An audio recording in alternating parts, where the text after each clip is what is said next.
everyone. Welcome back. I hope you all enjoyed lunch. I saw a lot of you participating in the active facilitated networking, which made me so happy. So thank you for doing that. I hope you enjoyed it. I have a quick poll to share again that we polled the Twitterverse. Which scope of emissions is the most challenging for your company to reduce? And I think we all can probably agree on this one. Scope 3 is by far the biggest challenge that everybody is dealing with right now. And that is what our next panel is here to talk about. So please join me in welcoming to the stage our next panel with Erin Rutkoff, our executive editor of Bloomberg Green.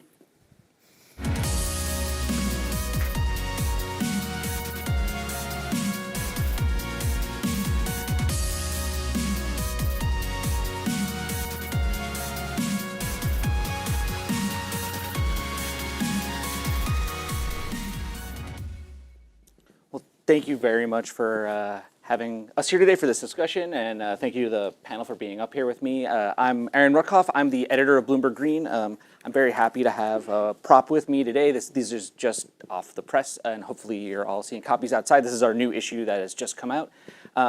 In editing Bloomberg Green and all the stories in the magazine, there's always a time when we have to kind of define and explain Scope 3 for the readership. We can't assume that everybody who's reading our climate journalism understands the basics of scope accounting.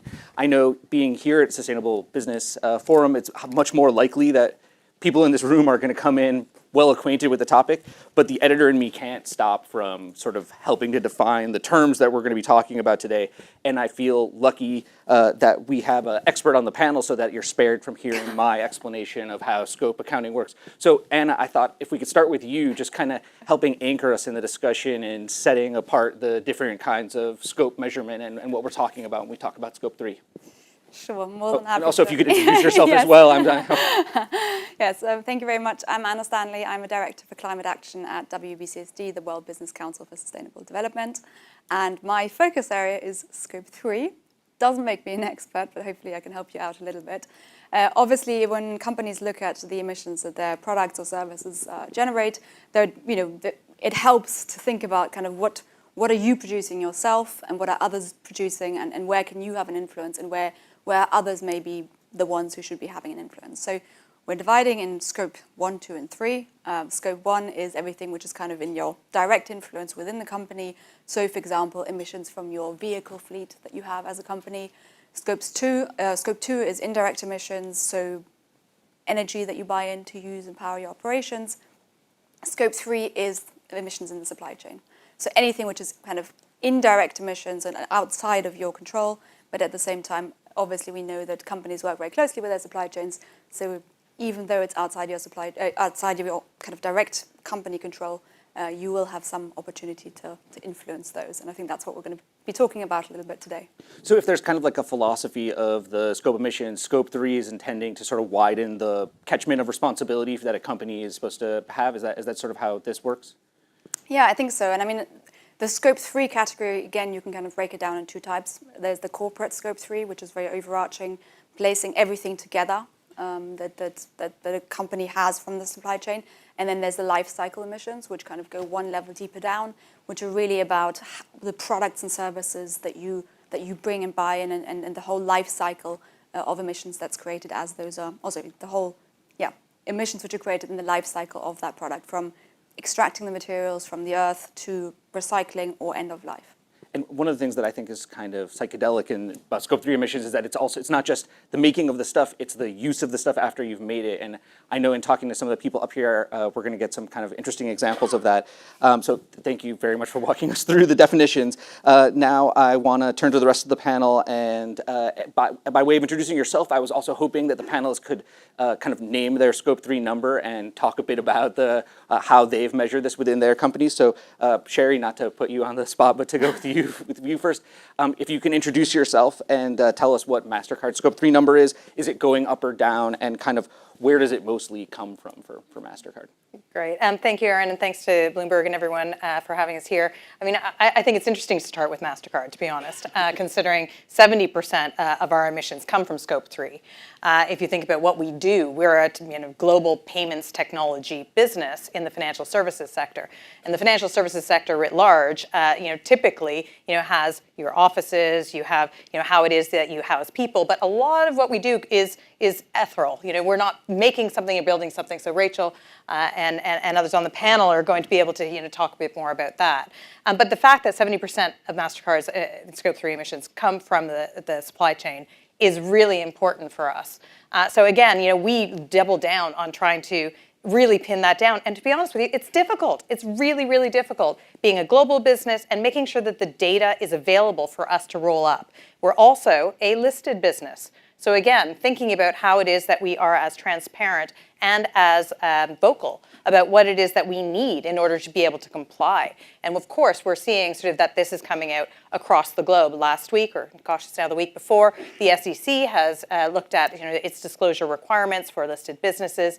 Again, this is catching up perhaps to some of the other places in the world, and we're very conscious of that. So what is it that we do? We really, really push all of our supply chain to disclose, be part of CDP. Think about where it is you can make your emissions that you are sharing with the world as transparent, as comparable, and as visible as possible. It certainly helps us, and we also want to be able to call out areas of the world that need help and be able to help them understand what it is that we need as a business to report, because that's where investment dollars start moving in terms of the capital markets. And for us, even though we're a little bit less of an imprint on emissions right now, certainly what we do is a big part of the global economy, and our responsibility there is huge.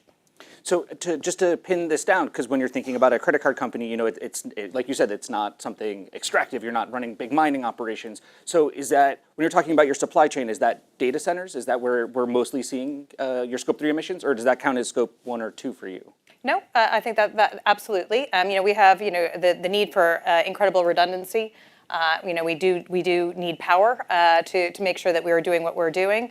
But it does sort of also, just like everywhere else, big offices or people, they do have all those things that make offices work.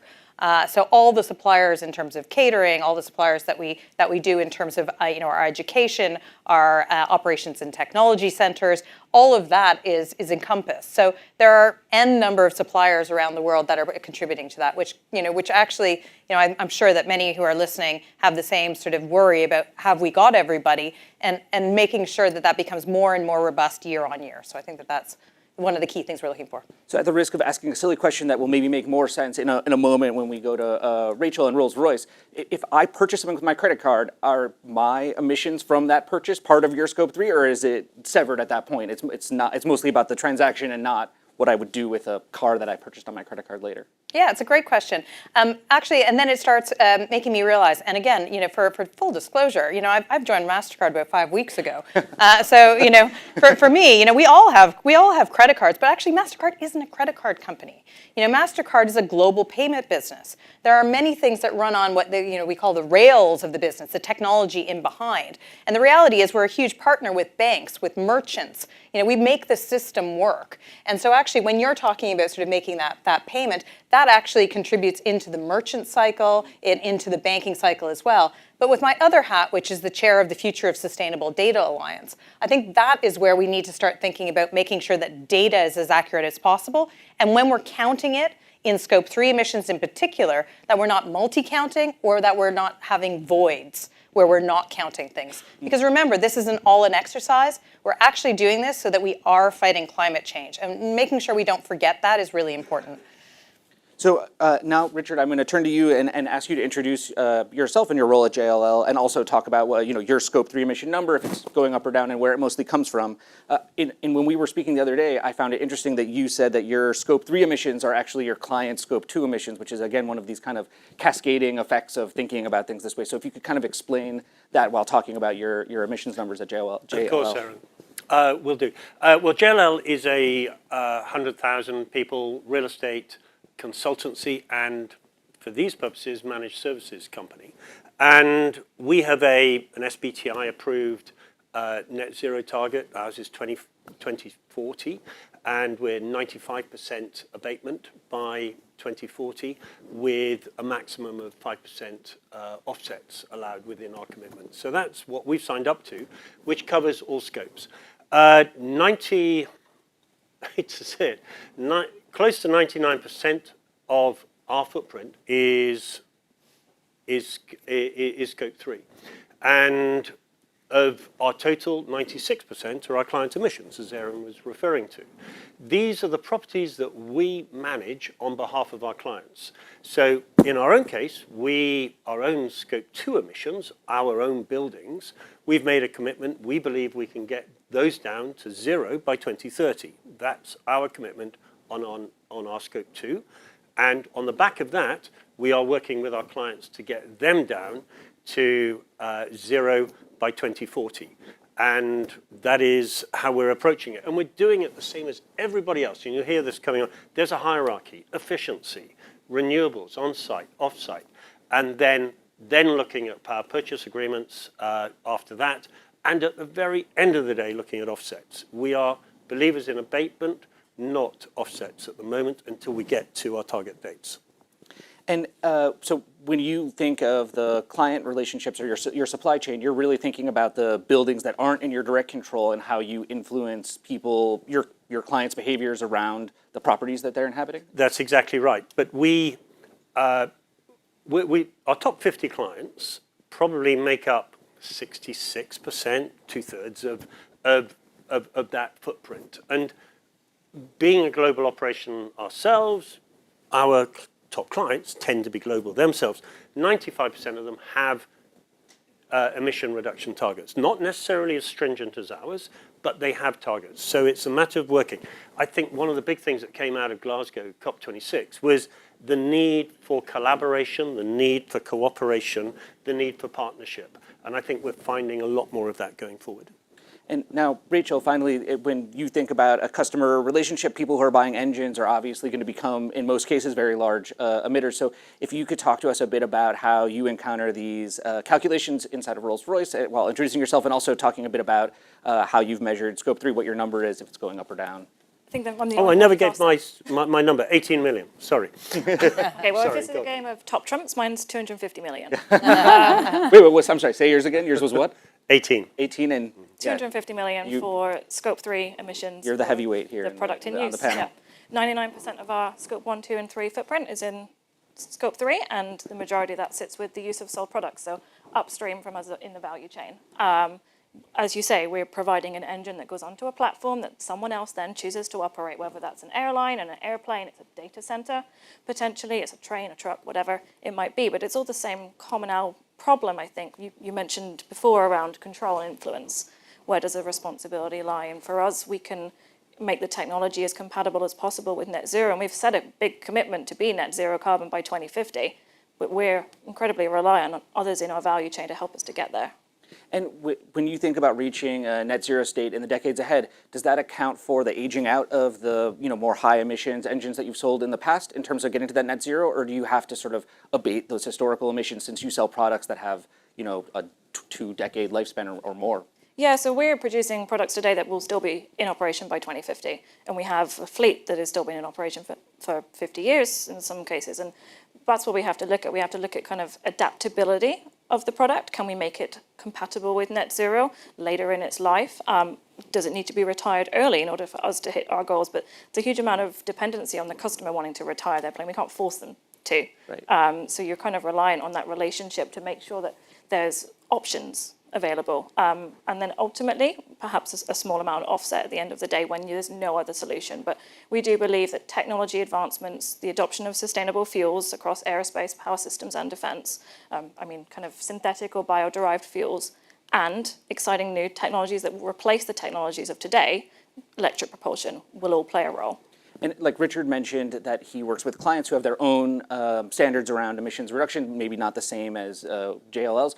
For Rolls-Royce, do you find that the customers who are approaching you and thinking about purchasing a very large capital investment like an engine are themselves approaching you, thinking of their own strategy, or is it a conversation that Rolls-Royce has to initiate about the emissions object that this person's about to purchase? I think it has to be a two-way conversation. We have some customers that are going to be further on the journey and others that aren't, and I think there's a massive geographical sort of divide there as well.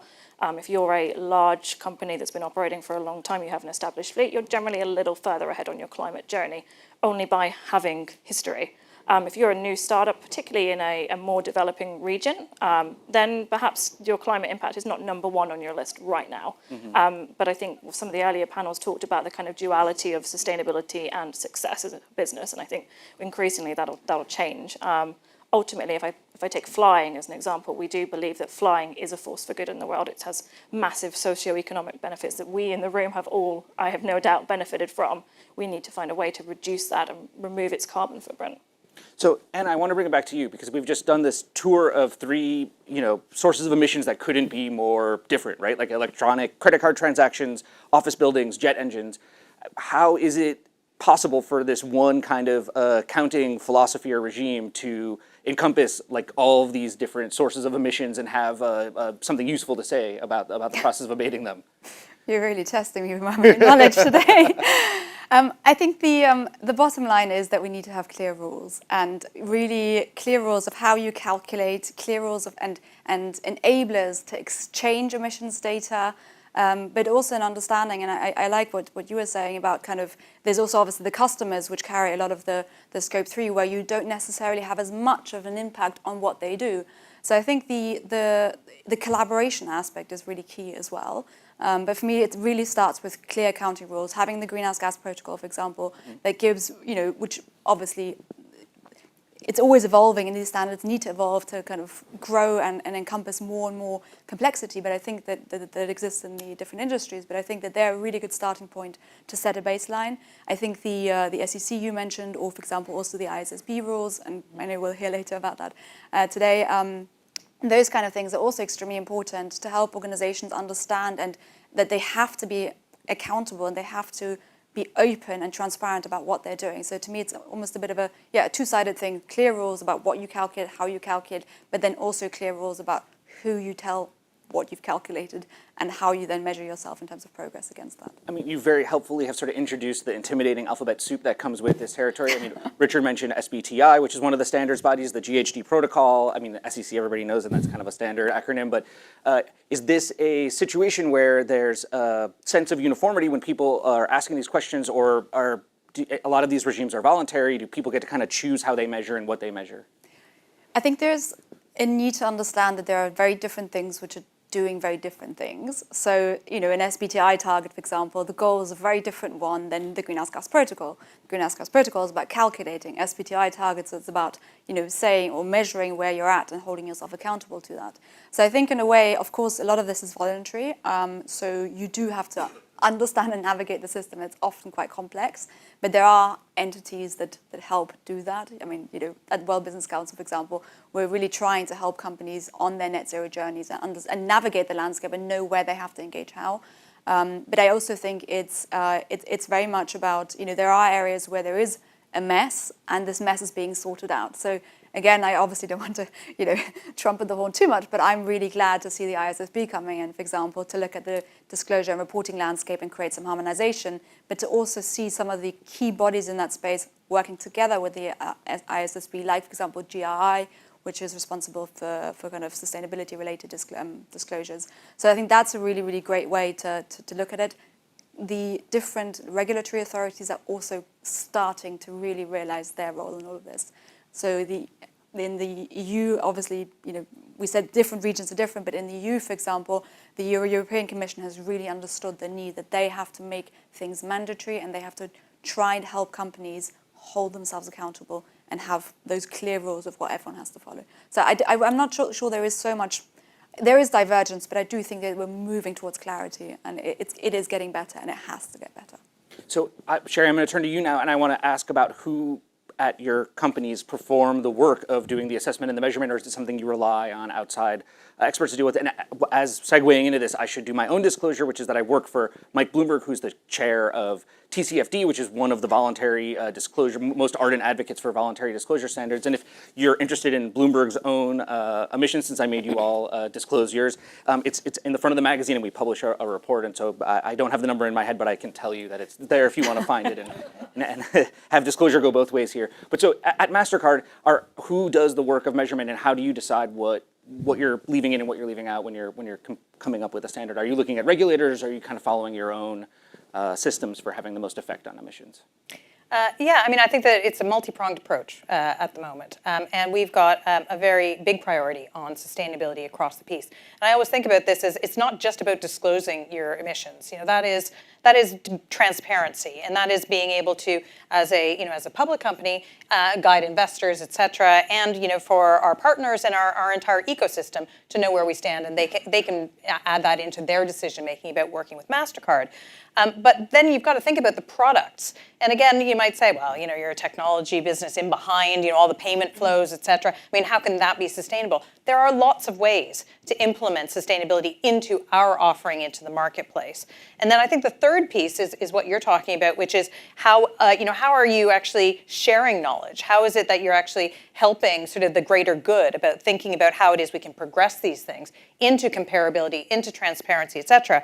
And I think that that's the three-legged stool that companies and multinationals have got to adhere to, because actually we're talking about scope 3 emissions here. This is a moving feast.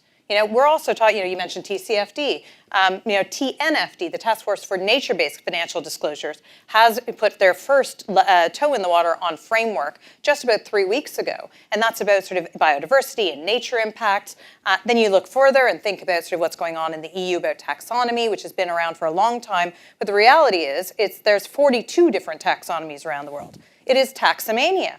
And so how is it that you can try and make sure that everyone is being able to contribute to a common platform by which we're looking to do those comparisons? So hopefully that helps, but I also think that to call it out, there are gaps and holes here, right? So thinking about how you want to be as transparent as possible, for a company like Mastercard, it really does rely on us in affecting our ecosystem, really dedicating not only this internal effort to defining our scope 3 emissions and getting external advisors to come in and help us, and to be talking proactively to the supply chain, but also to bring thought leadership, to bring sort of some of that knowledge base about where people are spending, where cross-border spending is going, what is sort of the proportion of fuel, where is it that, all of those types of information that we can share with governments, with regulators, et cetera, and how it is we define those.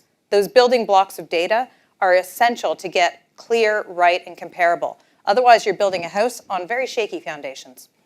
I know in our work all the time, not just locating the data and getting the data as a result of disclosure, but then really asking what's being measured is a huge part of it. Rachael, I want to turn to you since one part of the impetus for disclosure either comes from joining these voluntary regimes or having regulators tell you now, like the SEC, that you're going to have to do it. Another part of it comes from investors who sometimes are working, at the end result of a regulatory process, but other times just want the data for themselves. Like the disclosure movement really started with investors believing that they could drive things down in the logic of ESG. So as a larger emitter on the panel here, do you find that your investor engagement asks a lot of questions about the emissions? Is that part of the way that investors are relating to you now?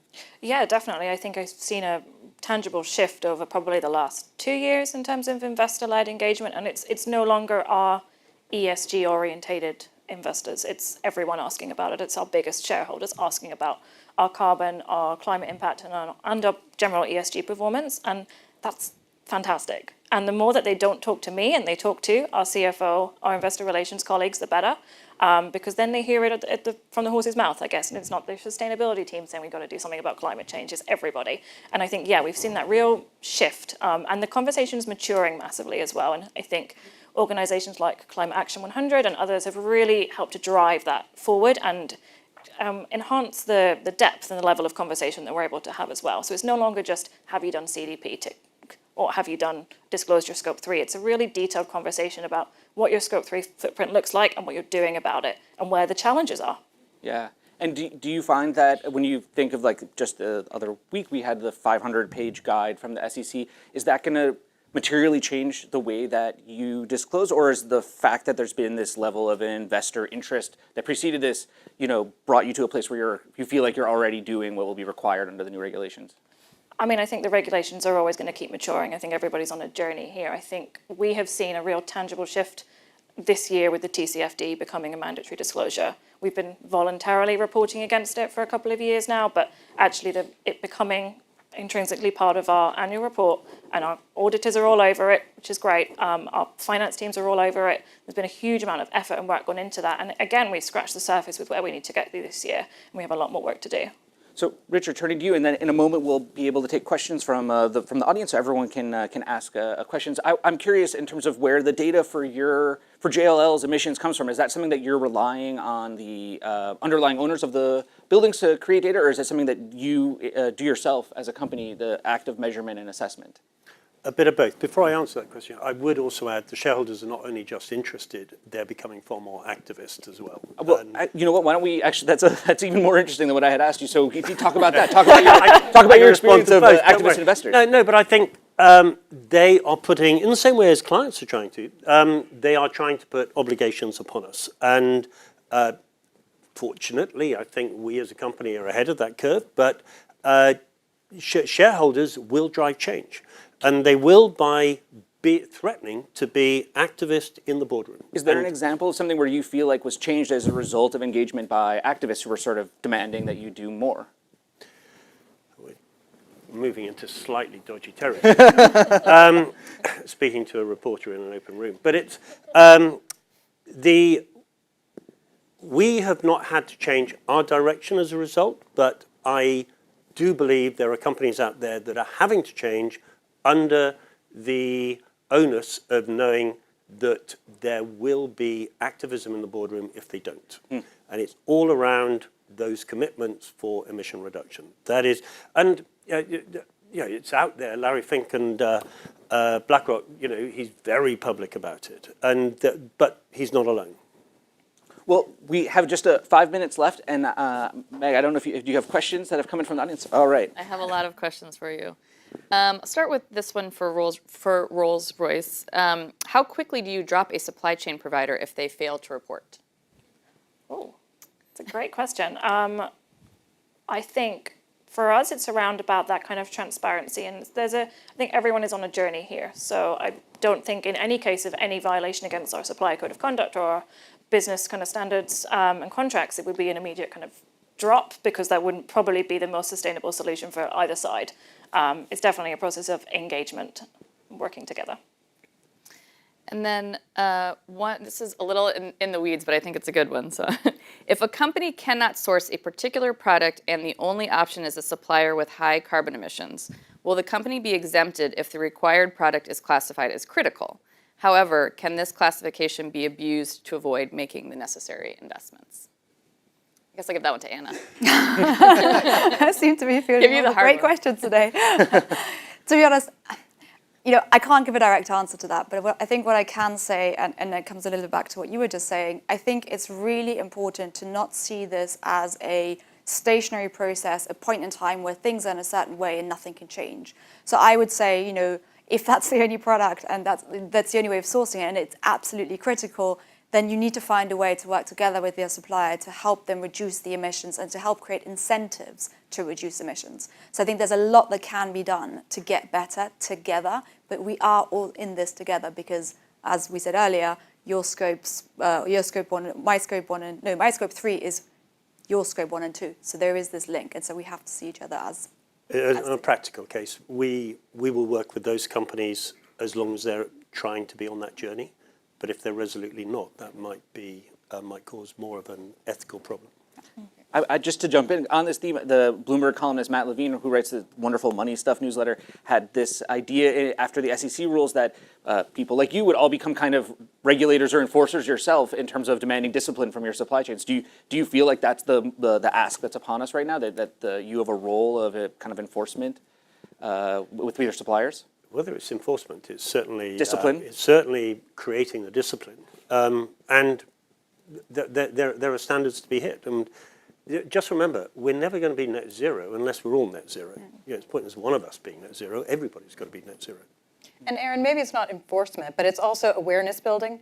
As a global company, we do business across the world, and there are, we can't deny the fact that there are certain advances that are going on in certain countries that are absolutely nowhere in the agenda of others who are perhaps less developed or emerging and have other sort of priorities in their marketplace. If you're participating in that marketplace as a big multinational, your role is to raise these important issues, try and get more clarity, and that encouragement and knowledge sharing, capacity building. And that's something that we take seriously at Mastercard. We have a Center for Inclusive Growth. And again, part of that is a philanthropic $500 million fund that invests in pushing these things forward. It's to raise all the boats. Were there more questions? I'm sorry that I jumped in. Oh, no, that's fine. We can just end on one quick one. How do you continue to measure the updates that are happening to Scope 3 since this is such a changing so quickly? Well, talking from a chair of Future Sustainable Data Alliance, this is a really important question because, updates from your supply chain, where is that demanded? So the timeline for updates, if you look at a listed company, you've got your regular reporting schedule. If it's a private company, if it's in a different marketplace, trying to align, sometimes you're actually including things that are 18 months old. By no fault of your own. And so it's a tricky question to answer because if you're asking for an update, you'll get the same number until the update is done in that company's cycle. So trying to figure out a way to harmonize that and make it, again, comparable, I think is one of the jobs to do. And maybe, I don't know whether maybe it's a little bit of a critical thing to say, but I actually wonder whether even before thinking about updates and regular numbers, we should be trying to get more primary data. Because I think what we haven't discussed is that a lot of the Scope 3 data that sits in the supply chain that people have is based on industry averages. So you actually don't really know your baseline. And so I think, I don't want to be critical, but I do think that maybe is one thing we need to make sure before we think about kind of how to maintain a figure over time. Well, this has been such a fascinating discussion, and I thank you all for being here and for being so candid about your approach to all of this. Thank you very much. Thank you.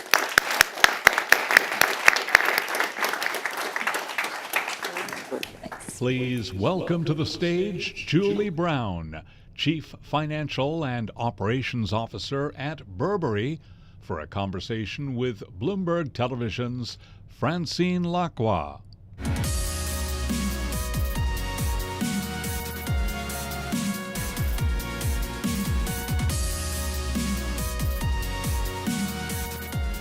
Hi, Julie. Hello. Hi.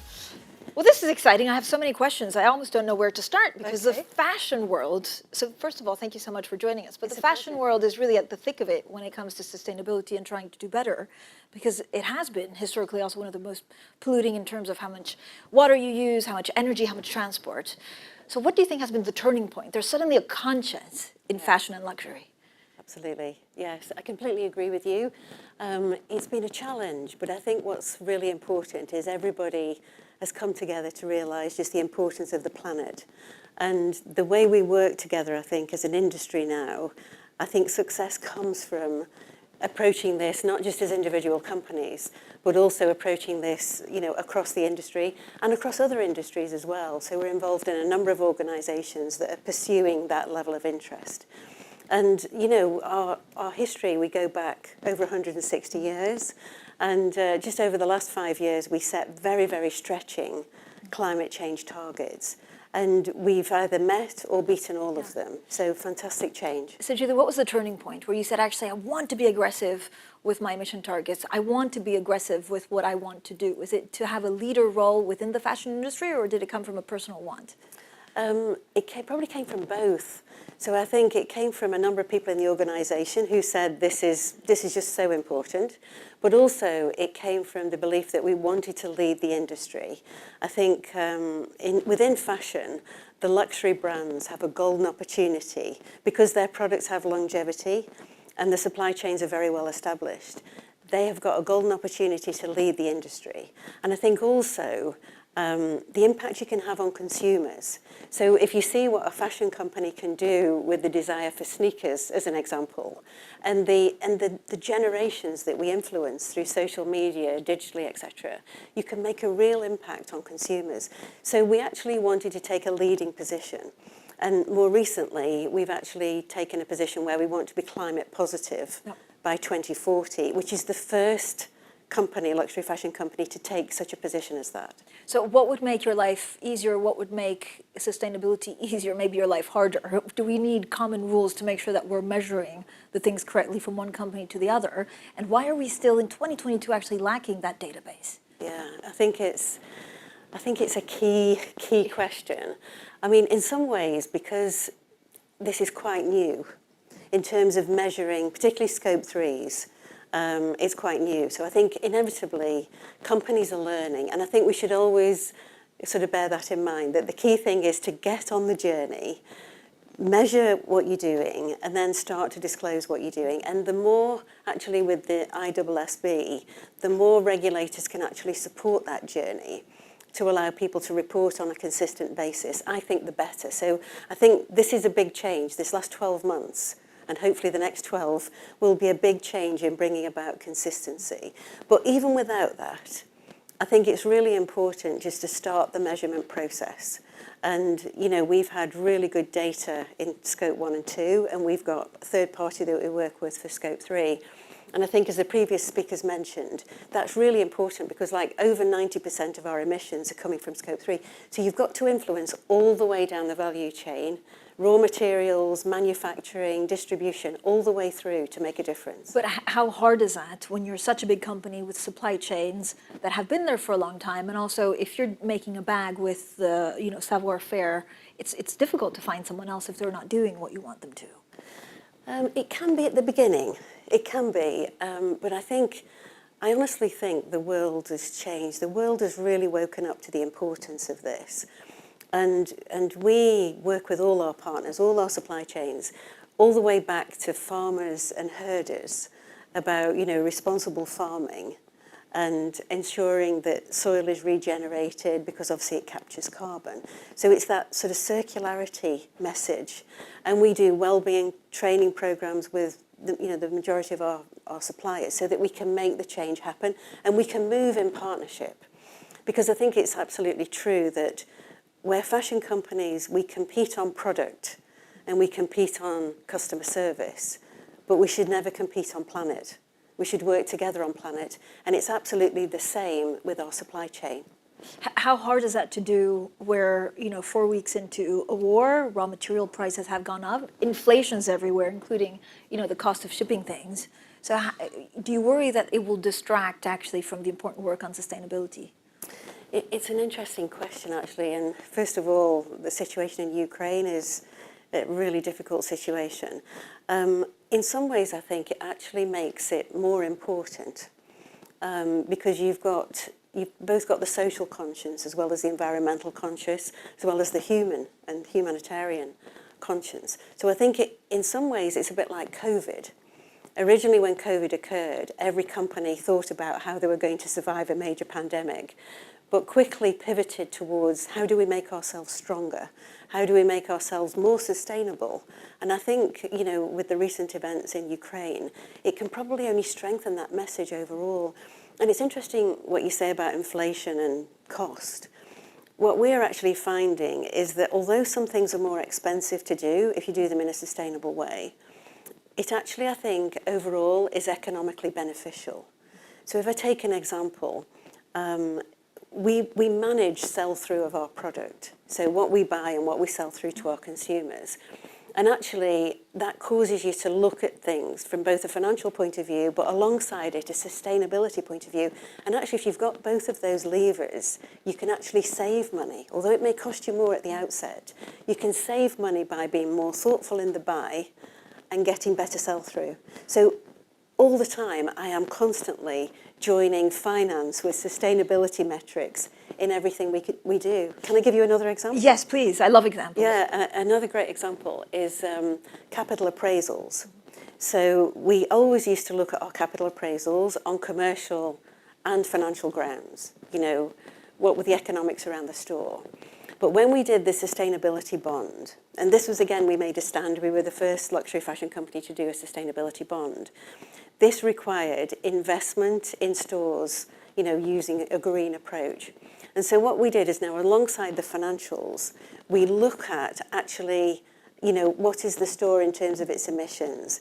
And we always now aim for either LEED or BREEAM top standards. And so finance and sustainability are hand in hand with an equal place at the table with all major decisions we take in terms of our network. That's been a shift, right? And I love that. That's been a shift. You've done this green bond. I think last week there was also a rhinoceros bond, and that got a lot of people going. So talk to me about your bond, and are you expecting to issue a lot more? Who are the main investors interested in this? Yeah, I mean, all the top investors were at the table with the sustainability bond, and actually we were 8.5 times oversubscribed. So there was a huge amount of interest. You know, all roadshows all day relating to it. And all the major houses were invested and actually wanted to invest more. We only wanted to do 300 million. We could have done over $1 billion. It was quite significant, the level of interest in it. And I think it does make a difference, both when you've got investors in line, regulators in line, companies in line, industry, and the media.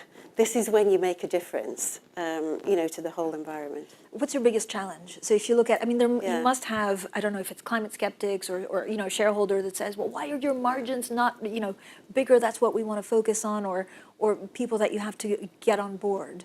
What's the easiest thing to change, and what's the hardest longer term? Yeah, I think the obviously you've got the financial pressure in a PLC environment. You've always got the margin and the growth pressure. But I think you can work it so that you can actually get benefit from sustainability, as we talked about. I think the biggest challenge, certainly I've found, is the data. And as you say, consistency of data and actually getting a really good grip on that data, because it's critical to be able to get that, to set the targets, to measure performance, and then to actually ensure you're achieving your ambitions.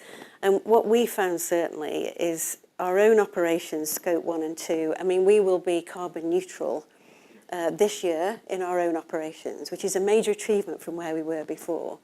But the Scope 3, you are dealing with people who are not within your organisation. So it's a little bit unlike financial information, whereas financial information is all in your own organisation and you've captured it at source.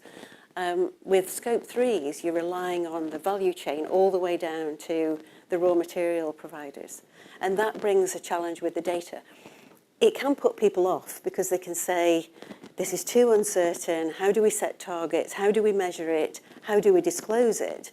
But on that one, I would say never let trying to be perfect be the enemy of the good. Just start it. Use third parties if you need to try and get a good grip on the data, and then really move forward and set very ambitious targets. The climate positive goal, because it's a really powerful headline goal, has shaped the way we approach it in the entire organisation. So we've got the board are involved, the executive committee are involved, the heads of the functions are all involved, and even down to, we've got retail champions on the ground level in the stores looking at waste in the stores.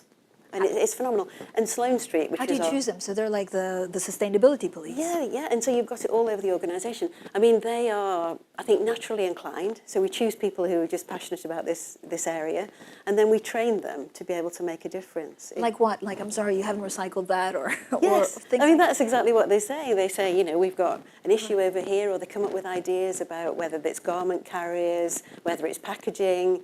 So it's actually on the ground as well as from the top of the company, For the initial change, Scope 1 and Scope 2, what changes did you have to implement? And again, what were the easiest ones and the hardest? Yeah, I think in terms of Scope 1 and 2, it was first of all galvanising support from our own organisation. So it always starts, I think, from the top, this type of thing.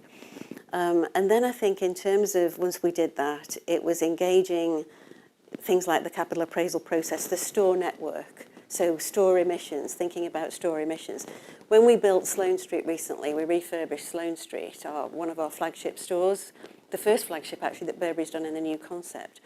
What we actually found was there's waste generated from a building, and 95% of the waste generated from the building is being recycled. So that comes really from your own operations, and you can influence that hugely by having the right tone from the top and engagement through the organisation. And then in terms of using renewable energy has been a big factor in that. The store network, the office buildings are big factors in this. How difficult is it to change some of the materials? So I know you mainly work with natural ones, but they need to be washed. They need to be washed like 4 times. The actual process of making beautiful, luxurious things is energy intensive. It is. It is absolutely true. And I think there what we did, and credit to the team that were involved in this 5 years ago. What we did is we set out to have all of our products with what we call positive attributes.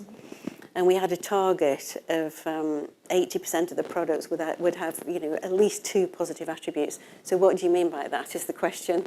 So one is they can be made in facilities with renewable energy, they can be made from recycled fibers, or they can be made by workers who have well-being programs, so the sort of social and environmental piece. And we set this target 5 years ago, and we're going to smash the target, absolutely smash the target. So we're going to have most of our products having 1, 2, potentially more of these positive attributes. So that's come from, again, clarity from the beginning, setting ambitious goals, and then monitoring and follow-up with the team and engaging the organization. Julie, there's an interesting conversation about how you set goals. So if you're overambitious, you could miss them, but then you get closer to those goals. Yes. If you're not ambitious enough, then I guess it boosts morale because you say, oh yeah, we're doing a great job. Yes. But then you could go further. So what's the right way of looking at targets for a company? It's a great question. I think with climate change, we can't waste time. I think we've just got to move. We've got to move now. And I think the more ambitious goals you set in this field, the more you stretch an organisation to achieve them. And I think in certain industries, that's the only way to make change happen now, because time is of the essence. So I would just advocate, and I think with climate change as well, if you do set an incredibly ambitious goal and you slightly miss it, I don't think it's a major issue. It's not like missing a financial target with the stock market, for example. It's a little bit more flexible because I think people are just genuinely trying to learn, trying to do the best, and trying to work in unison with other members of the industry and other members of business community. How difficult is it, once you have these targets, to make sure that also the consumer, the person that purchases it, understand what's behind it? And do you think it actually makes a difference to the way people shop? Yes, I think this is an evolving area for sure. So it's interesting now that we do regular research with our consumers, and we're now finding that the younger generations, actually almost 3/4 of them are thinking about sustainability when they're buying a product, which is, I think, a really big step forward. But I think what's also important is not just that they are moving, and it's interesting, the younger generation are moving more quickly, than the baby boomers and et cetera, and Generation X. So it's good that they're all moving, but then again, I think we've got a role in moving people to be on this journey of climate change and thinking about the products that they buy, because they can make change happen. So for companies that are slower in the industry to move, the consumer can push them along. The ones at the front of the industry and trying to bring about change, we work with a number of our peers on various initiatives, like the Apparel Impact Institute and the Fashion Pact. You can actually make change happen by influencing consumers. So I think let's underestimate what we can do to change how they feel and think. And I was going to ask, actually, in the fashion industry, do you share trade secrets to become more sustainable, or is it still, would you tell a competitor something that you're doing to encourage it, or is it not still the done thing? We obviously don't share trade secrets. No, not, of course. Otherwise the legal team will be a little bit concerned. But what we definitely do is we do see this environmental piece and the planet, protecting the planet, as a common goal. Right. So whereas we would compete on products, materials, customer service, etc., buildings, we won't compete on planet. We see it as a common goal. And we've actually come together. The Fashion Pact is a great example. We've got 70 members. It's 40% of the sector. So you can make change happen through groups like that. We work with Kering and Stella McCartney on a group in Italy around changing practices in terms of the leather industry. So we do come together to make change happen. We actually did the sustainability bond as a way of being visible and vocal in the industry, in the hope others would also do it, and others have done so. And so I think this is where we want to stay as a unit. 40% of the industry. How do you get to 60%? How do you involve more of your peers to make sure that they also try and make a difference? You've just got to make as much noise as you possibly can, and I think through I mean, I'm involved, for example, with the Prince's Trust. We were talking earlier about the Accounting for Sustainability Network. And that includes people in the fashion industry, but also people outside the fashion industry. And there we share ideas, we share best practice to make change happen. And I think the groups, both across business and within the industry, people join. I mean, you act as an advocate. You know, you act as an ambassador, and people join those groups and start to make change happen in their own organisation. And what I've found, personally, is that finance can make a real contribution to this, because we're very sort of operationally involved in the business. We'll tend to run, whether it's resource allocation, whether it's capital allocation processes, whether it's business planning, and you can integrate it into what would normally be a financial cycle, and it can bring a lot of power to making change happen. So what would give it a bit more of a push, or to spearhead this even more? Is it, you know, pension funds that have to invest 60% into sustainability? Is there something that you think we'll see a change in the financial community that will give, you know, the luxury companies a bit more of an impetus to do it? Yes, I think it can come from any source, really. I would say, I wouldn't say a single source, but I would definitely agree with you. Pension funds, investors, through Accounting for Sustainability with Prince Charles, we get together regulators, rating agencies, CFOs, CEOs, and pension funds and private equity. And the more investors focus on this, the more investors say, I want a company that is sustainable, not just great financials, but a company that is sustainable, the more that will engender change. And similarly, consumers, the more consumers care, the more they look at the label. I mean, we've got a big initiative now about traceability. So by 2025, again, this is an ambitious target, by 2025, and we're a big organisation, you know, with a 7 billion market cap, by 2025 we're saying all our materials, all the way from raw material, which includes wool, cashmere, you know, cotton, all the way through the value chain, through manufacturing into distribution, it will be traceable to the consumer. So this is a powerful... Hard. It's hard. Is that through blockchain? I mean, how do you track it? So that's one of the things we'll use. So it's really, really hard, because you're going all the way back to the herder and the raw material supplier at the very beginning of the process. So it's hard. It's not easy to do, especially with a company that's been around for 162 years and has got a very well-established supply chain. But this is the way to make change happen. This is the way. And you have the technology to be able to do that. We're building it. We're building it. We're building it. Yeah. And you know, how far is that away? A couple of years? Less? Yes, I mean, literally, we've set ourselves a goal.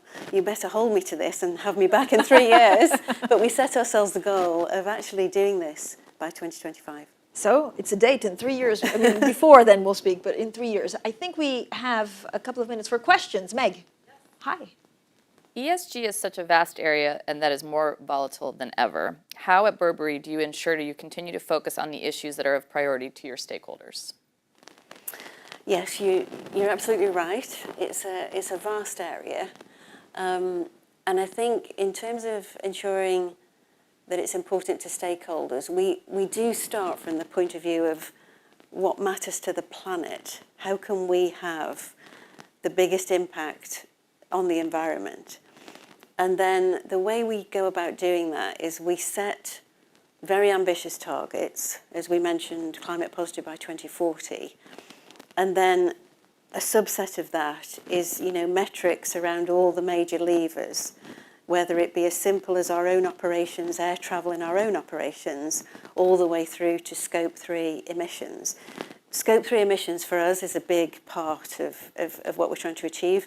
And basically, we need to reduce Scope 3 emissions by 46%. So it's a big change to Scope 3. So by working out what's important, by working out where the emissions are coming from, that's what drives those targets, and that's how we determine the programme. Do we have another audience question? Yeah. Is a consumer more likely to pay the same price for the same item, irrespective of whether it is associated with high or low carbon emissions? Or the consumer shoulder the cost of transitioning with the understanding that it is for the greater good? I mean, this is one of the benefits of luxury. I think luxury consumers will pay more for a product where they can see the traceability of the product, the authenticity of the product, and the sustainable nature of it, using recycled fibres, for example. If they don't want to pay more, I don't think it's a major issue in some ways, because as we were just talking, Francine, you can actually use work on sustainability to bring about efficiencies in your own organisation. You know, we gave the example of the sell-through rates, also stock levels. We are far more careful in the buy when we're buying product in, because we think about sell-through, but we also think about waste. And that's where the two come together. It doesn't necessarily mean higher prices. It just means deconstructing your supply chain and doing it differently. So for the last question, it actually leads into that question, which is how do you limit waste in product and making sure that the supply meets the demand? Yeah, I mean, this is multifaceted. We were saying earlier, every single question is worth a conference almost. There's so much to this. But in terms of how you eliminate waste, you have got to start at the beginning. You have got to think about the design of the product.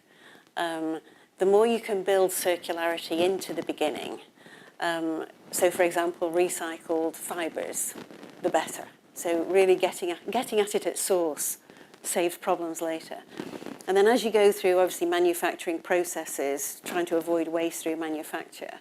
And then in our business, what we call the open to buy, the major buys of the seasons, you know, the 4 major seasons of the year, that's a key decision point when we're buying product in to sell to our consumers, and we'll target these sell-through rates. That means that you have a lot less inventory left over at the end.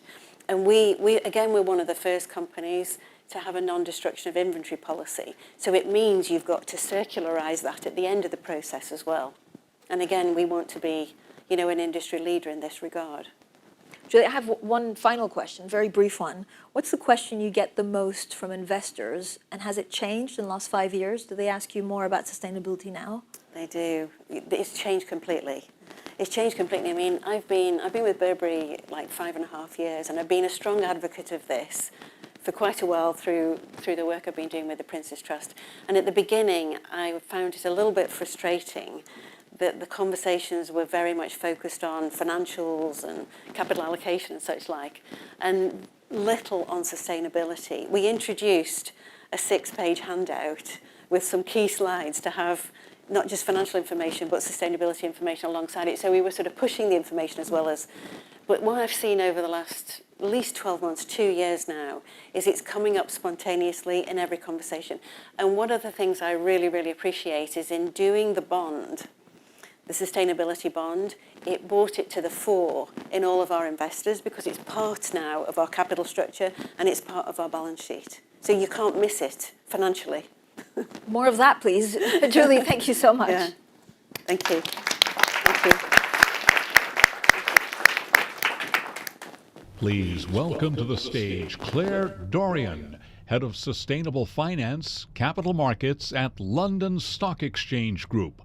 Mark Kenber, Co-Executive Director of External Affairs at the Voluntary Carbon Markets Integrity Initiative, and Ariel Perez, Managing Partner at Voluntary, for a conversation with Bloomberg Green's Jess Schenkelman.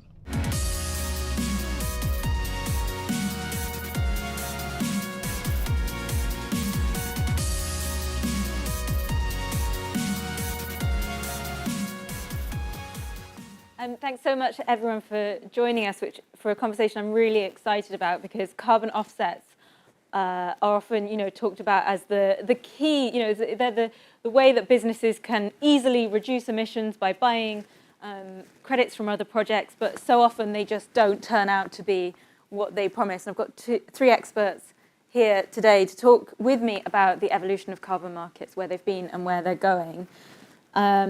And I think, when we talk about carbon offsets, one of the things that's so interesting is that there's big questions around the supply side, but also around what buyers are doing with offsets. But I want to start with you, Mark, because you've been involved with carbon offsets and carbon markets in one form or another for the last 2 decades.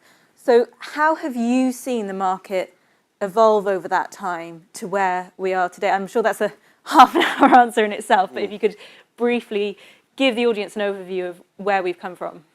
So I suppose, like biological evolution, it's not been a linear process. It's been up and down.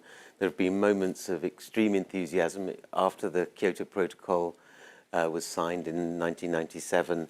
There were people who were almost suggesting that the clean development mechanism would solve not only the climate crisis, but also the world's sustainable development and all other problems that you could think of. There was then slowed down because it took a long time for parties to agree and governments to agree. The European emissions trading scheme suddenly said, suggested trading could work, but it's been very bumpy. I think the clean development mechanism suffered from bureaucracy, too much bureaucracy, but also lack of scrutiny. And I think that is something, and I hope we come back to this, one of the challenges that carbon markets, and particularly voluntary carbon markets, has faced, is a lack of transparency, which makes it hard for people to see, is this market serving its public purpose, i.e. reducing additional greenhouse gas emissions and channeling additional finance, or is it just moving bits of paper around on a table and generating profits without actually adding benefit? So I think we're moving, it means we're now moving to something that will be integrity and credibility driven, because I think, and I suspect my colleagues will say the same, that is the basis of trust, and without that the market can't grow. And it's often described as a kind of Wild West market. Would you agree with that? I think that's overplaying it a little bit. I mean, it's true there aren't single standards, and a lot of the verification and validation is outsourced to the market. But there are standards, there are registries, there are platforms where you can see which projects are taking place, where the pricing is.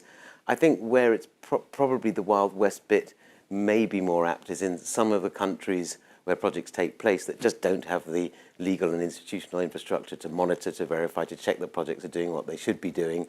And that's not just true of carbon markets, that's true of a lot of investments. And so I think strengthening that capacity will overcome a lot of that problem. And Claire, there's a difference between carbon offsets, which are entirely voluntary, and regulated carbon markets like the EU ETS. From a stock exchange perspective, is there any way that you can introduce rules from the supply side to try and make sure that there is some integrity and quality in this market, or is it just too difficult? Well, that actually just is exactly what we're trying to do at the moment, actually, from the stock exchange's perspective, because we think that actually the voluntary carbon markets really present sort of an opportunity to support the transition and also to help to support financing into projects, particularly sort of in the developing countries. And it does give sort of that opportunity to be able to bring the activities that have been happening sort of in the OTC markets into sort of the public arena. So we announced at COP26 that we were looking at how we would be able to facilitate the listing of carbon funds on the London Stock Exchange's markets. So a lot of focus has been placed on the trading or the demand side. Well, actually what we're looking to do is that bottleneck of supply side. How can we actually create a market environment and structure to be able to support the listing of funds that are investing in projects, predominantly in the Global South, that then would enter into the London Stock Exchange's regulatory environment with an additional designation around that gives more confidence and clarity, goes to your points around integrity, and visibility to the market, which is what is much needed. And in turn, this will enable the creation of carbon credits in the form of a dividend in specie. So we're really trying to address that bottleneck situation of the supply side. And almost 6 months on since COP26, how's that project going? It's going well. There's a lot of momentum building. We've spent a lot of time consulting with the market, with industry experts, and actually shaping what we think the regulatory environment should look like. And so we hope in Q2 that we would actually be able to go out with a public market consultation on the rules for this designation, and then hopefully look to welcome some funds to the market later in the year. And do you feel pressure in terms, when you look at markets around the world? In Singapore, they've launched carbon exchange, I think in Chicago as well, and when I saw yesterday. Yeah. Do you feel that there's pressure to keep up, or are you collaborating with them? How does it work? I think we're very focused. We're participating in a very different part of the market, and I think we were talking in the green room earlier, weren't there? There's a lot of room for scope and development in each part of that sort of ecosystem of the life of a carbon credit. And I think what we've identified and really sort of laser focused on is how can we support the financing? How can we play to the strengths of an exchange? And the role of the exchange is about bringing capital to those that need capital. And this plays exactly to that, because by creating a fund environment to list these projects, we hope that actually it will be really addressing those two challenges that we've identified as being scaling finance into the market and supply of the credits. And there's also, over the last 18 months, there's been a task force with, at one point, had about 450 people working on it to try and scale the market for voluntary offsets. And part of the aim of that is to develop a set of core carbon principles that you could then stick on like a label, like an organic label, and say, this is a high quality offset. Is that something that you could see the LSE using? Well, I actually think, the work that the Integrity Council, Voluntary Carbon Markets and the VCEMI have also, all been doing is actually really integral to how we can have an environment that is, very robust and transparent. And I think what we're doing, supports that, because bringing sort of into the public market domain brings with it a sense of disclosure and transparency and governance, and brings actually into the market abuse regulation as well. So you're naturally getting a lot more focus that will be placed. I think what we're going to make sure that we're keen to do is align with a lot of the standards that are in the marketplace to ensure that those projects that comprise those funds are focused on setting out in investment mandates that they are investing in projects that create carbon credits, and which sort of standard bodies that those projects are aligned to. Great. And I'd just like to remind the audience that there's a QR code. If you have any questions, we'd love to hear them. We'll ask them at the end of the session. So please do scan the QR code, and Meg over here will ask them on your behalf. Ariel, Claire was talking about the importance of the money from offsets flowing into the global south, to the countries that need it most. One of the big issues with carbon markets is there's a huge number of incredibly cheap projects, which tend to be the ones that get bought up, and they often don't actually deliver on the carbon savings that are genuinely needed.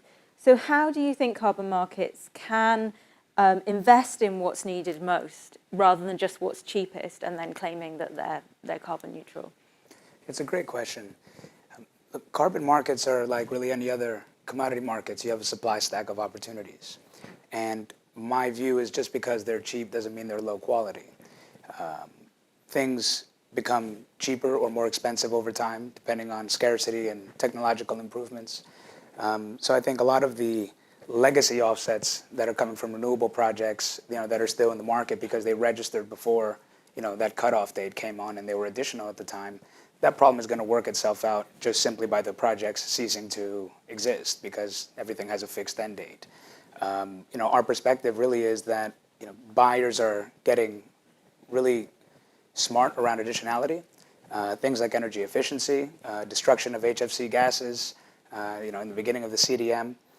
Whether or not they should have been allowed for compliance in the EU ETS is a separate question, but without a carbon price and an incentive, there's very little reason of why somebody would go and make an investment that would otherwise cost them money. So that basic tenet of additionality, I think, is really the lens through which we need to look at these opportunities.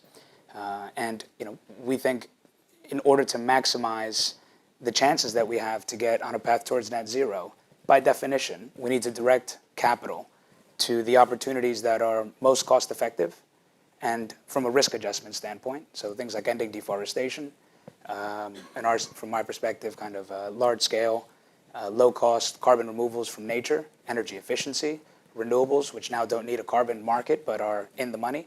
If you think about the finite pot of capital that we have, you want to make sure you're getting as many emission reductions as possible.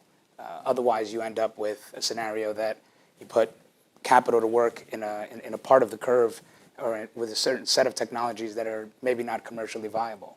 So when you say your buyers are getting smart about additionality, what kind of questions are they asking you now that they didn't previously? Did they just used to come to you and say, we want offsets? Yeah, they would say, what's the cheapest? They say, yeah, what's the cheapest credit we can get? Where, whether a credit is able to be issued under the rules that existed at the time of registration is now being, evaluated versus what is the reality today on the ground. So even though I think people are not questioning that whether those credits exist or should exist or they're fake credits.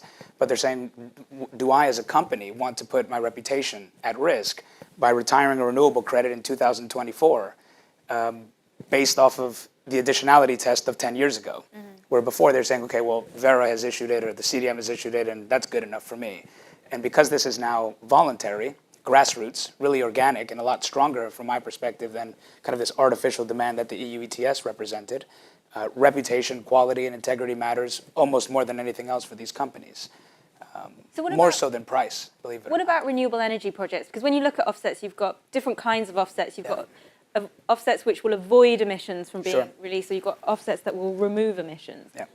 Renewable energy projects now compared to 10 years ago are so cheap that many people argue they shouldn't be even sold as offsets. Do you agree with that? It's not an argument. You can't register a renewable project as a carbon project. So the rules have been changed. The only exception to your comment on Global South is if that renewable project is in a least developed country, because there's so many obvious co-benefits, and societal benefits of having that project, large scale, small scale, it doesn't matter. If it's in a least developed country, you can get carbon offsets for that. But my personal opinion is, if you would build a renewable project without a carbon revenue, it's not additional.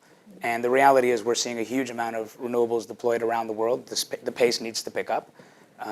But objectively, you are better off investing into renewables even before the war than you would on generation fired by coal, oil, or natural gas.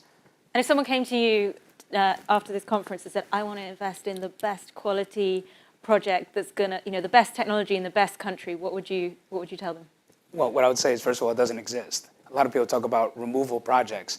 The best removal project today started 10 years ago, right? So from my perspective, the best, I mean, it depends on what you're trying to achieve, but when you think about avoidance versus removals, clearly the market is heading towards removals, and removals will be needed to get to net zero as opposed to carbon neutral by definition.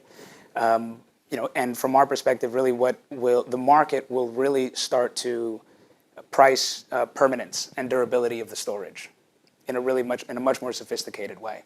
Because afforestation, as we know, is very effective, very cheap in removing, but not so much in storing, because things can burn down. Soil carbon is the same. So I think highly durable carbon removal projects, potentially that have a nature element like bioengineered carbon capture storage, biochar, that are basically removing carbon at a relatively low cost and then storing it in a way that's highly durable and really kind of maximizing the permanence. That's where we put our chips. Do you want to chip in? So while I absolutely agree with Erin, the point about that focus on permanence, I think when we talk about additionality, and I think this is what I was trying to allude to at the beginning, we need to think about additionality not only at the project level, but at the market as a whole. Sure. The market has to go above and beyond what policy drives and above and beyond the decarbonisation obligations of companies. It can't undermine that and it can't be a substitute for it. So it's got to be the above and beyond, not the instead of. And on your point about high quality carbon credits, I think the underlying quality of a credit is it additional and is it permanent and all the rest of it. But when we think about additionality of the market, and this is why I think sort of the lowest cost is not necessarily the right option. So if we're thinking about a country, however good quality the underlying credit is, if a country has to meet its NDC, its national obligation, if it is selling off the cheap options and leaving itself with the more expensive options, that may undermine its ability to meet its targets and go beyond in the future. Also, if we think about where we want the investment's needed in those technologies and techniques that are not easy to do at the moment. We want to, how do we drive more technological change? And that's not to say we shouldn't be looking to reduce costs. One of the reasons the EU ETS has been reasonably successful is it's reduced compliance costs for the companies that are operating within the system. This is not just about cost reduction. It's got to be about transformational change. It's got to be investment in where the host countries most need it and be part of perhaps a blend of different sources of capital that can drive a just transition. So I'm not disagreeing with the economic efficiency argument of it, but that's not the only argument. This is a market that exists fundamentally, if not exclusively, with a public purpose, and that's to get us to a net zero as easily as we can. I agree with everything you said. What we found when we do a lot of research on this is that most of the co-benefits that you're referring to translate into the price. So an area with high biodiversity, has a big carbon stock, and the marginal cost of avoiding or removing carbon is lower. Areas that have very low GDP per capita, low human development indicators, have a very low bar for additionality, because a $10 price changes somebody's future, right? Where if you're trying to do that same project in Norway, it's not additional, it doesn't move the needle. So that's why I said risk-adjusted price. When you risk-adjust the price, it takes all of that into account in most examples. So we have a story in the latest Green magazine, which I hope you get a chance to read, about a company in the US that's trying to now, having made quite a lot of money off of cheap carbon offsets, is now trying to sell credits at $60 a ton. Do you think that's a realistic price, Mark? Would anyone pay for it? Well, you've almost answered the question. If people are prepared to pay for it, yes, yes, of course, it's a realistic price. And I think the price is not the only variable. I mean, if the entrepreneur or the broker is buying the credits for $2 and selling them for $60, well, then that's $58 of profit that's not going back into the climate. If that $58 actually stayed with the local community or was reinvested in helping the host country meet its climate priorities, then bring $60 on. So I want to talk a bit about the buyers as well, because if anyone who's been following this, the evolution of this market in the last couple of years will know there's a lot of acronyms to keep up with. And you're now involved with the VCMI, Voluntary Carbon Markets Initiative. So what's your main objective with this group, and how is it different to perhaps the task force on scaling voluntary markets, which now seems to have evolved into an Integrity Council on voluntary markets? So for those who are a bit older, it's like the People's Front of Integrity and the Integrity People's Front. But the difference is the ICVCM is looking at the supply side. So everything from the germ of an idea about a project through to the validation and verification issuance of credits until that credit goes into the market. The VCMI is looking at what guidance should there be for companies on how they make use of those credits, when they make use of credits, and probably most importantly, what they can say about it. And I think, people who've heard me speak have heard me say this before. If you look in financial newspapers, you will see lots of advertisements by companies who say they are carbon neutral, climate neutral, emissions neutral, net zero, you name it. They rarely mean the same thing. They rarely cover the same scopes of emissions or the same activities, and it's never clear whether they are above and beyond what companies should be doing or just a substitute. So the VCMI will issue guidance, which we hope many companies will pilot, which will create some clear guidelines on what companies need to do first, what kind of credits they should be buying, what they can say about that, and how they need to report and disclose that information.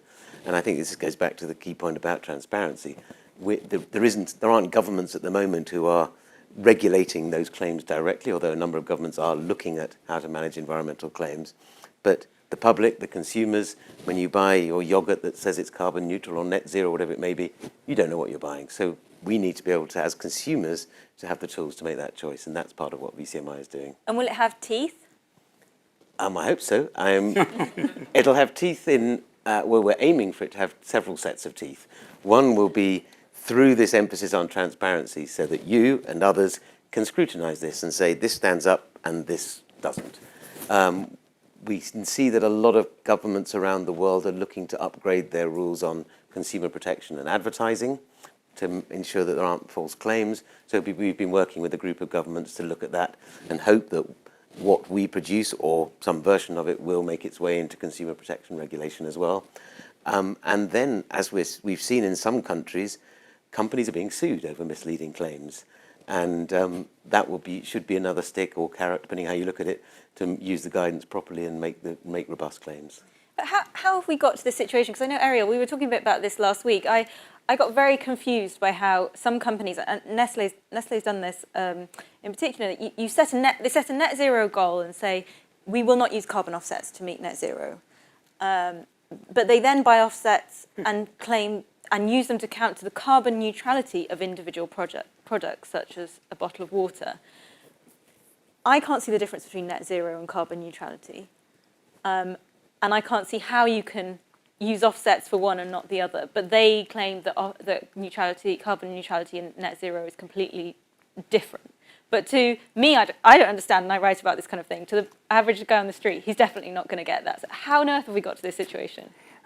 the market is bifurcating between avoidance and removal units. And first, what I would say is most companies that have made net zero pledges have no idea how they're going to get there, because it's impossible to know. It's literally impossible to know what the price and availability of certain technologies will be over time, and what the carbon price will be, and what budget. It's impossible to know, literally. So when they say we're not going to use offsets, I think that's a way to bolster the claim and to communicate that they intend the plan to be high integrity. But the reality is we're not going to get to zero, right, without any offsetting activities in restoring nature and natural sinks, and eventually pricing in technology at well above $60 a ton. So I think it is a near 0% chance that we're going to achieve net zero without some sort of market mechanism, whether they're carbon offsets or carbon removal units or technology, doesn't really matter. We're going to get to minus 70, 80, 85, 90%, and that residual balance will have to be offset, because some emissions are just impossible to abate using the current technology, and we hope that changes.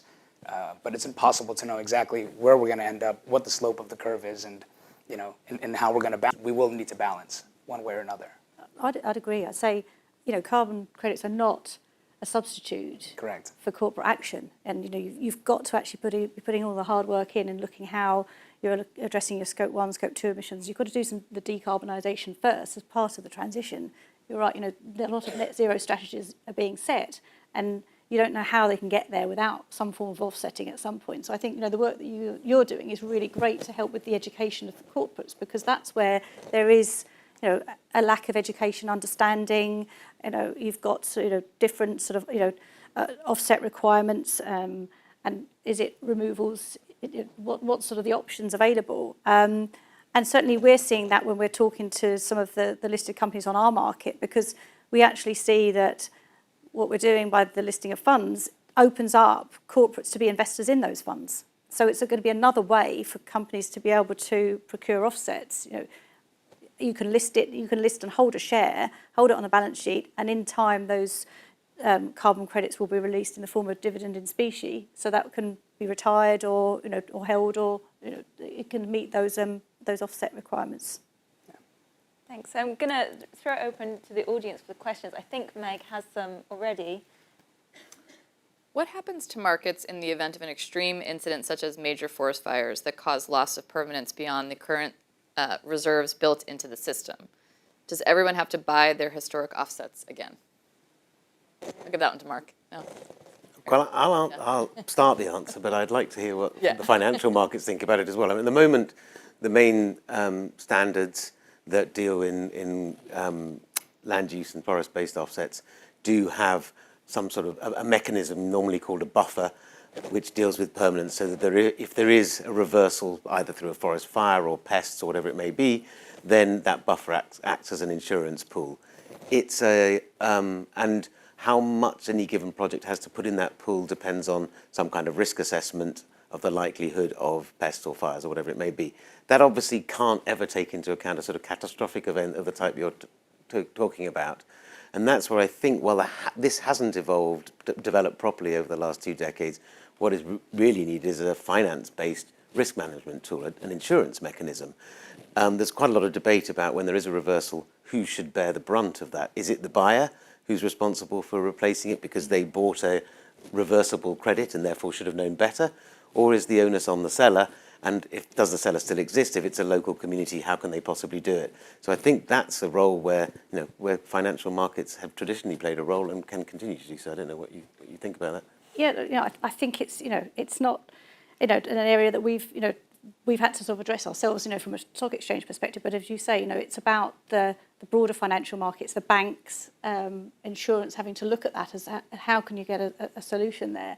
And I think that is something, if I'm thinking about the construct of what we're looking to do from the fund perspective, then actually there's a debate there to be had between sort of the fund managers and how when they're building out their portfolio and the type of projects that they're looking at. That's something that's going to have to be incorporated in sort of the mission documents and prospectus, and comes under sort of that risk assessment. I agree with everything that's been said. Fundamentally, you lose the buffer, future supply is decreased, the owner of that project has a loss, but to the best of my knowledge, there's no clawback mechanism. Another one.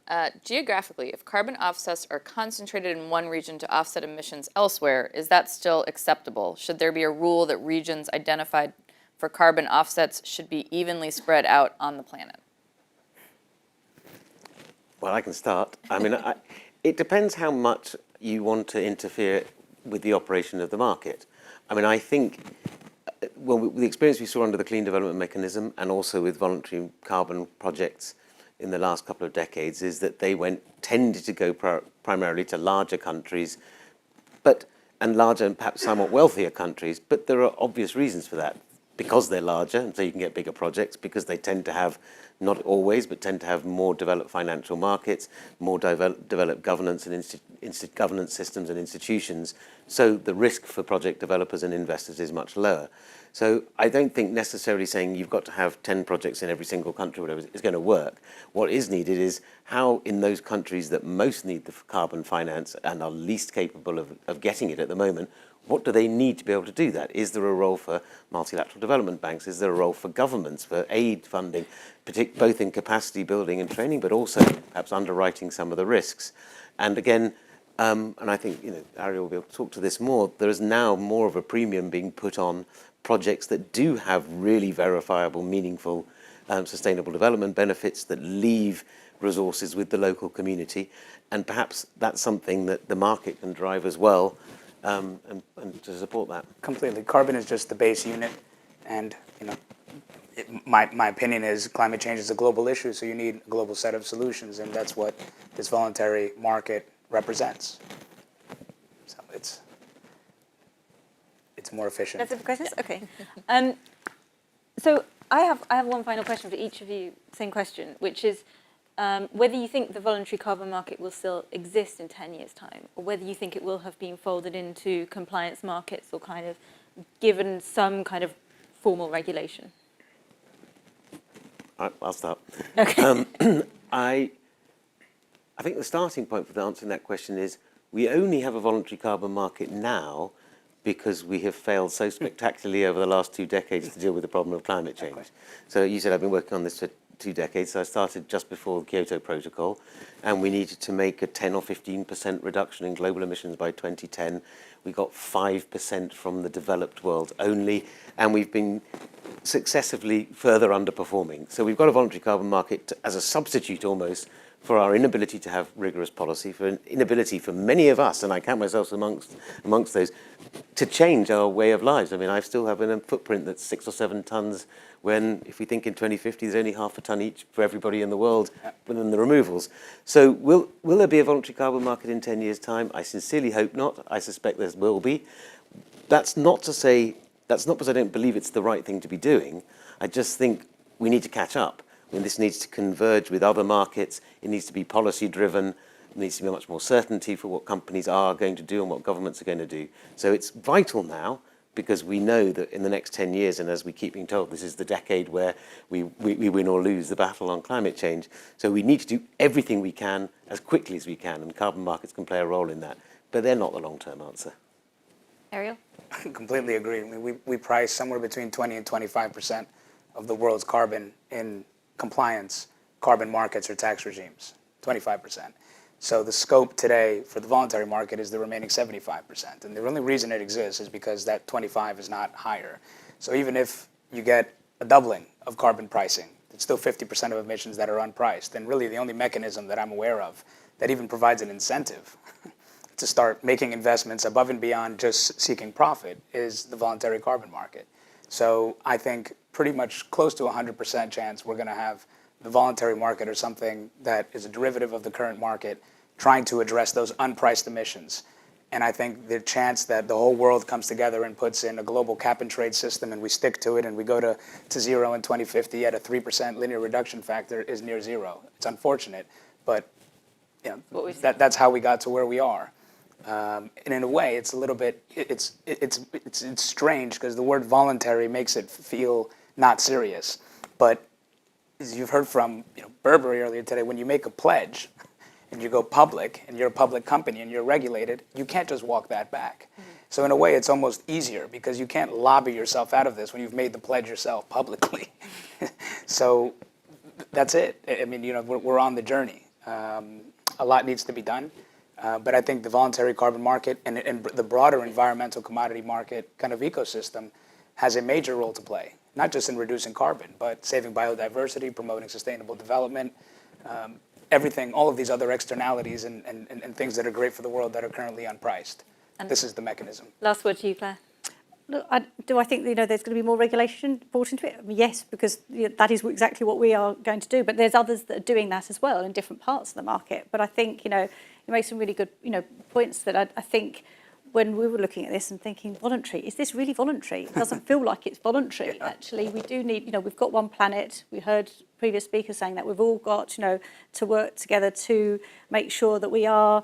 That we keep our planet for generations to come, and so actually we've got to make action and facilitating it. I think through sort of offsetting seems a solution today, but will it be in the future?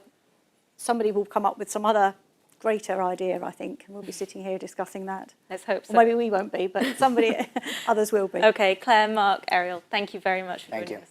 Thanks. Thank Yes. you.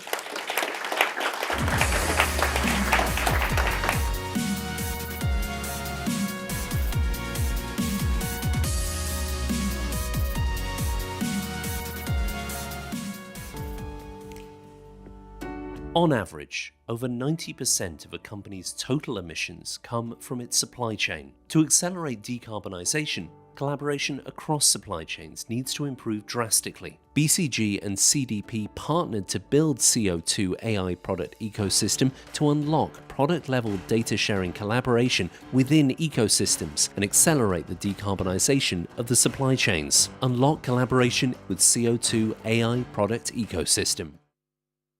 Please welcome to the stage Charlotte DeGo, Managing Director and Partner at BCG, and Dexter Galvin, Global Director of Corporations and Supply Chains at CDP, in conversation with Bloomberg Green's Lauren Keel.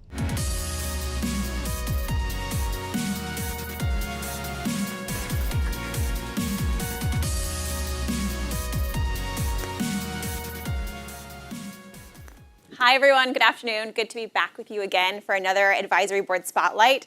This time we're joined by BCG and we're going to be talking about decarbonizing your supply chain. In very 2022 fashion, I have one panelist with me here in person, Dexter, and then Charlotte is joining us here on the screen. So we'll be bringing both of them into this conversation in a very fun virtual and in-person combination. So Dexter, since you're here with me, I'm going to start with you. You're at CDP, you're Global Director of Corporations and Supply Chains, for Supply Chains. You were telling me beforehand when you started at CDP in 2008, you were trying to explain desperately to people what Scope 3 is. Yeah. And now we're having whole panels about this, and everybody in this room knows what that is. So kind of tell us a little bit about how we've gotten from there to here, and really why you guys at CDP are thinking now is the time to go beyond direct emissions to really think about supply chains. Yeah, I'm pretty excited to see that Scope 3 has become sexy, but it's amazing to see so many people interested in the topic. When we started out on our supply chain work, there was a whole lot of evangelism to do. This is really important, and I'm going to give you some numbers that will further reinforce that, hopefully, but I think there is a huge recognition that we need to take action across our value chain now. And I think we've done a good job at building an understanding in the market. 11.4 times the average company's emissions are actually in their supply chain. So if you're calculating or managing the emissions from your own direct operations, you're only really managing the tip of the iceberg. And so the real impact is down there in the supply chain. And what we've learned from this past year of disclosure at CDP is that only 38% of responding suppliers, so we surveyed 13,000 responding suppliers last year, and these are big players with many, many subsidiaries and divisions, so you're talking tens of thousands of companies. Only 38% of those organizations are actually engaging their own supply chain, even though we know that there's this huge risk in the supply chain, there's too few organizations actually taking meaningful action. And at CDP, I guess we're governed by an outrageous sense of urgency now. We've got 8 years to reduce emissions by 50%. I mean, it's crazy, right? And if we know that emissions are significantly in the supply chain, we've got to be taking action. And it's our responsibility at CDP to enable that action. And that's why we've been working on this new tool to help organizations look not just at their own operations, but also across their value chain. This product life cycle is really important. Now, I think companies got a little bit excited by product data back in 08, 09, 2010. You can remember a couple of like carbon labels on products and things like that. But that data was pretty meaningless. I think we needed a good decade of building up the whole data ecosystem and the level of sophistication of reporting before we can really take a serious slap at LCA emissions, which is what we're going to do now. And I want to bring in Charlotte on this. I think Dexter did a good job of setting up the scope of this challenge. I'm going to stay this way so you can hear my microphone, but she's right behind me. The scope of this challenge, but tell us, Charlotte, about what companies can do. Like, what's the first step if they're trying to address what Dexter's outlined? Yes, hello everyone. The very first step is to start measuring, in fact. It's a basic principle in life, but what gets measured gets done. And that applies to carbon emissions along the value chain. And really starting to measure impact with reliable data at a granular level, at the product level, is just the first step that will, after that, allow to identify the right actions and put them in practice in reality. So yes, starting measuring, and for that, it's important to bring the right tools and the right resources to corporations so that they can do that at scale in a secured way and fast, because as Dexter was pointing out, it's the time now to act and to act fast.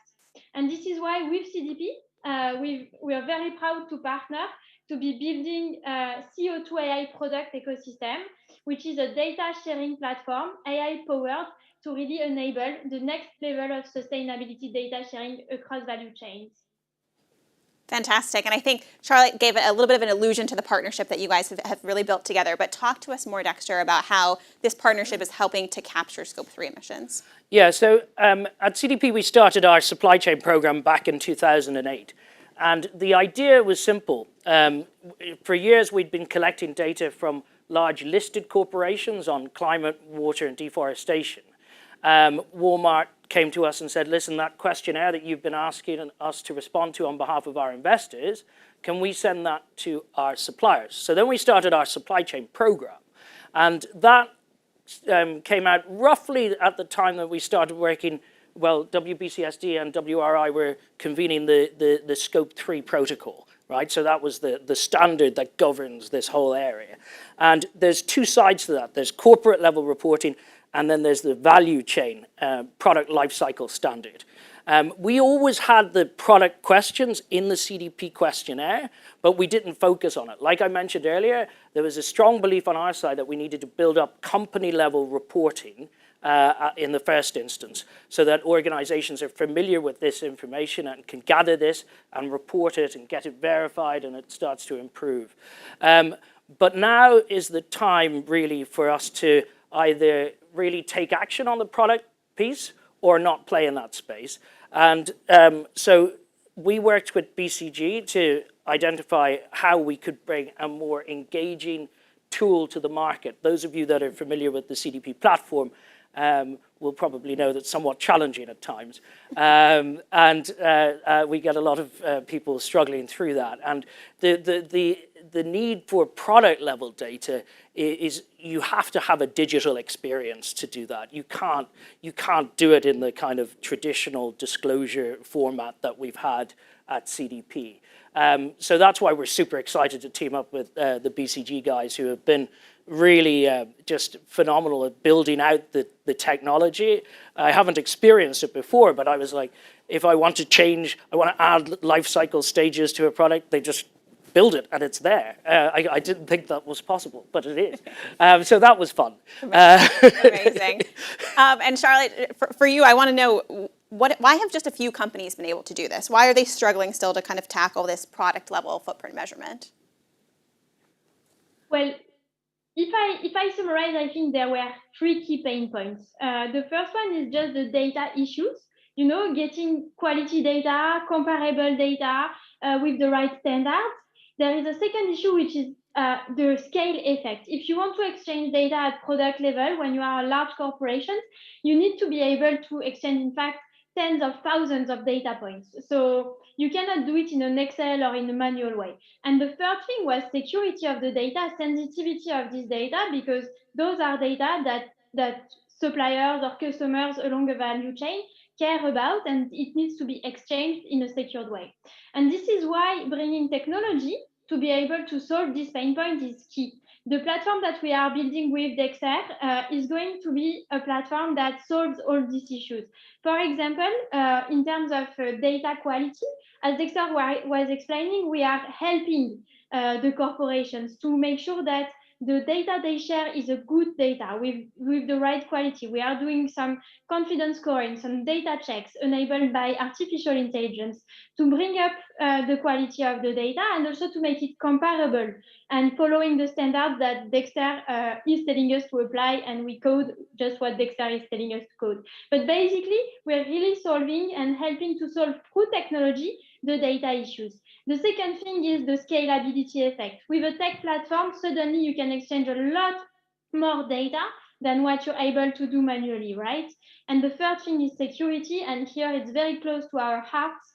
And we are building something that is extremely secured with the right protocols, etc., so that corporations are feel safe about sharing their data on the platform.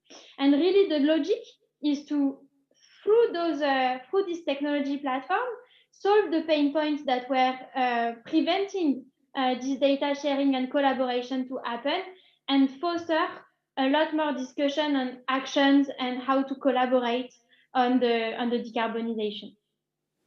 Dexter, in our last few moments, how do we actually scale this? You've got this great technology. How does it scale? Well, there's a really good starting point, so we've made it free. So that's a really important step here.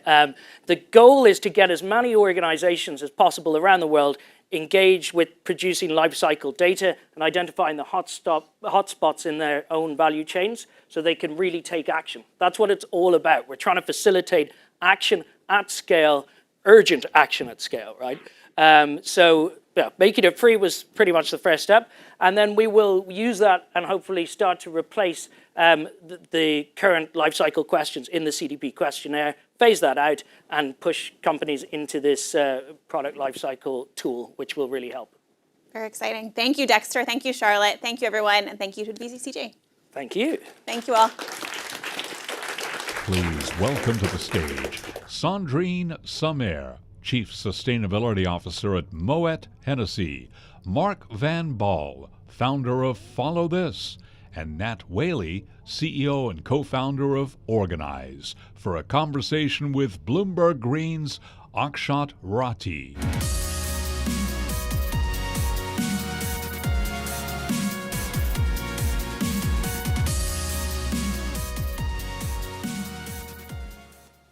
Hi, everyone.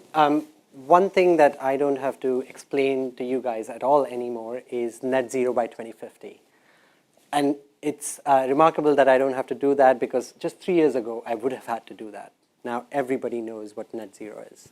And that shows up in company climate plans. There was a report this week from a shareholder group that found that they were targeting 166 large companies to set up a climate plan. They found they got 69% of them to commit to net zero by 2050, but only 17% of them set a short-term target to 2030. And so we are in this world where climate action has become something that everybody wants to be a part of, but still don't quite know how to come up with a plan that is credible, that will actually do what scientists say we need to do to be able to tackle this problem. And we have a great panel here of people who influence and shape and create those climate plans, either as companies running them or as people from the outside making sure that companies run them well. And so I'm going to just ask a starting question, and then we'll have a conversation. And maybe we'll start with you, Nat, because you run an organization that's pretty remarkable in what it's been able to achieve, where you have 1.5 million employees from all sorts of places who come together and sometimes work on shaping their own company's climate plan.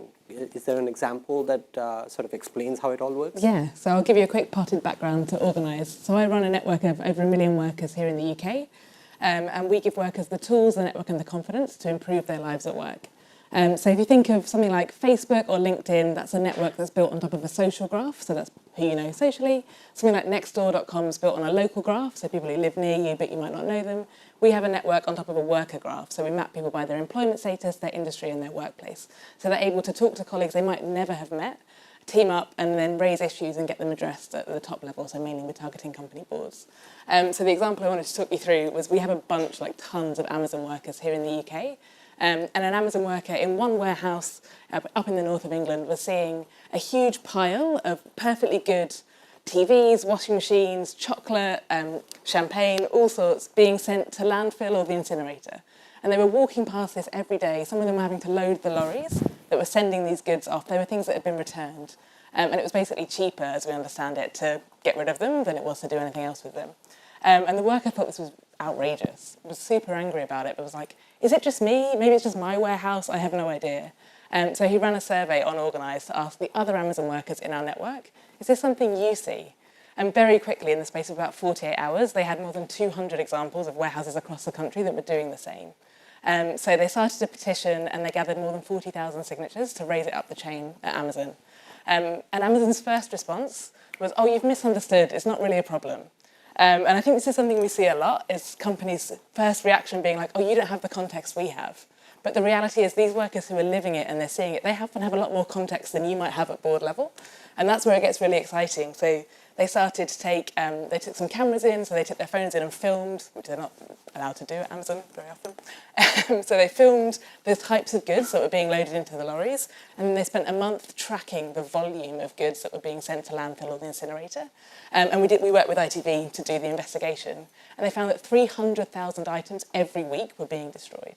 So all of a sudden, the workers have gathered this huge bank of data that they took to Amazon, and then it's very hard to dispute at that point. You've got a new data bank to be like, hang on a minute, the reality of this is very different.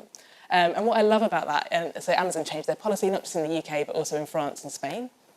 And what I love about that is the first response from the company, the workers wouldn't accept. They're the ones who are living and seeing the context of the reality of these plans, and they knew it wasn't good enough. Right. And so they carried on. And that's what I love about kind of giving the power and the voice to the workers themselves, because they see the reality of it. Sorry, that was a long rant. Yeah. And then if you take a step outside the company, there are other people who deeply, deeply care that the company gets their climate plans right. And investors are a part of that. So Mark, you work with investors in trying to get companies to do right by climate. And what's that like? I mean, is there an example that sort of shows how exactly you can use that pressure to make things happen? Yeah, investors are the rightful owners of many companies. And they do this on behalf of people with a savings account or a pension account. And they one by one realize that climate change is such a big threat, not only to make sure we have a livable world in 20 years from now, but they also realize, the investors, that they can't make any money in a world that doesn't reach the goal of the Paris Climate Agreement, in a world that doesn't limit climate change. If climate change gets out of hand, the world will be unlivable, big parts of the world will be unlivable, but also it will be very difficult to make money and to keep the pensions and savings they are trusted with at the same level or even grow them. So they fully realize we have to stop climate change. That's in our interest as a human being, but also in a financial interest, so this goes hand in hand. And then they realize, okay, the biggest contributors to climate change are the fossil fuel companies. So we need to support them, compel them, and if needed, force them to drastically change their business. Otherwise, there's no chance we're going to ever meet the Paris Climate Accord. And one by one, they realize that the oil companies are not going to do it on their own accord, and that they have to steer them in the right direction. And so is there an example of all the work that you've done where change has happened, and what does change look like? Yeah, we started with Shell. I'm from the Netherlands, so I founded Voluntary in 2015 based on the conviction that we need big oil. We need big oil with their brains, their billions, their global reach to speed up the energy transition. Otherwise, there's no chance we're going to ever meet it. So I thought I'd start somewhere with Shell. In the beginning, they didn't want to hear about changing, and the big debating point in the beginning was Scope 3. Scope 3 is the emissions of your customers. What happens when your customers use your products? With the oil industry, that's quite simple. They burn it. But the response of Shell and other oil companies has always been from the beginning, when we started asking them, you have to set targets to decrease your emissions in line with the Paris Climate Agreement, which means approximately halving them in 2030.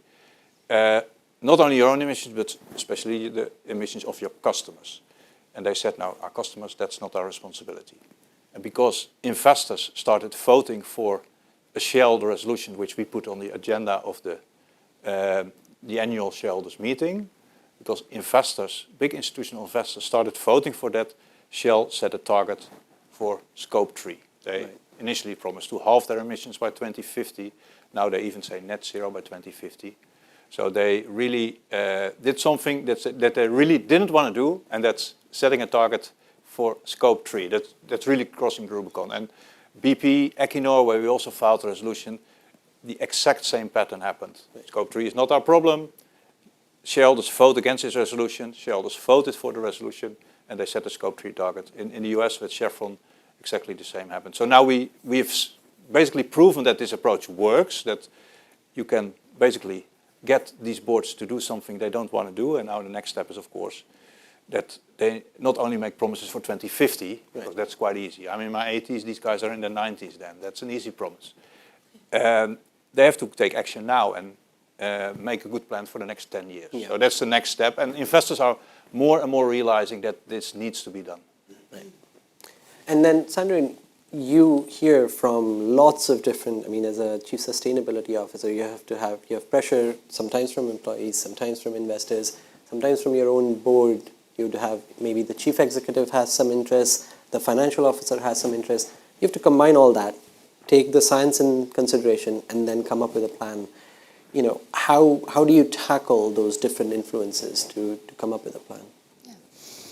For sure, we have different influences. Just maybe from an investor's point of view, you know, we are wine and spirit activity from LVMH, and investors are closest to LVMH and more far from MH. But otherwise, we have a lot of stakeholders. Just to come back of what you say, Scope 1, 2, and 3, that's very important for us, and it's a global carbon footprint, and this is the reason why we have decided, of course, to be registered, to be validated by SBT initiatives for Scope 1, 2, and 3, and to follow the 1.5 trajectory. So, you know, we are really interested on this.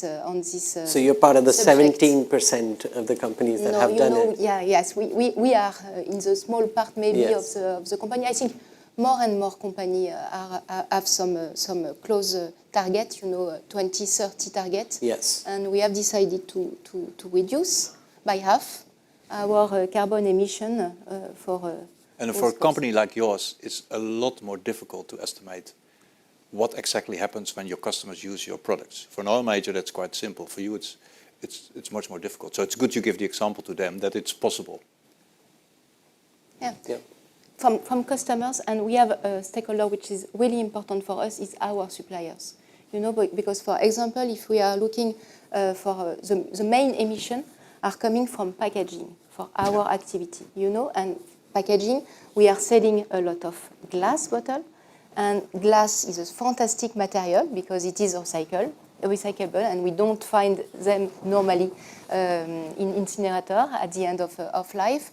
But glass is very emitting when you produce glass. So in fact, we have to work with our glass producer, with our glass makers, to be sure they reduce their own carbon footprint, because they are in the Scope 3, in fact. And it's a huge part of our Scope 3. Yeah, I mean, that's the other side, which is we were talking about how different actors come and affect a company's climate plan, but once you as a big company sets a climate plan, you also then compel your suppliers whose emissions are on your books to also make changes so they can reduce emissions. I mean, is that something that you've found with oil companies? Of course, their Scope 3 is largely customer based, but we've had methane emissions targets being set. Are there like suppliers that have been compelled because of the work that you have done to get oil companies to set climate targets? Yeah, I think the oil majors take their suppliers in their slipstream because they all love to set Scope 1 and 2 targets, right? Because that's only 10%, 15% of their total impact. So that's what they're doing.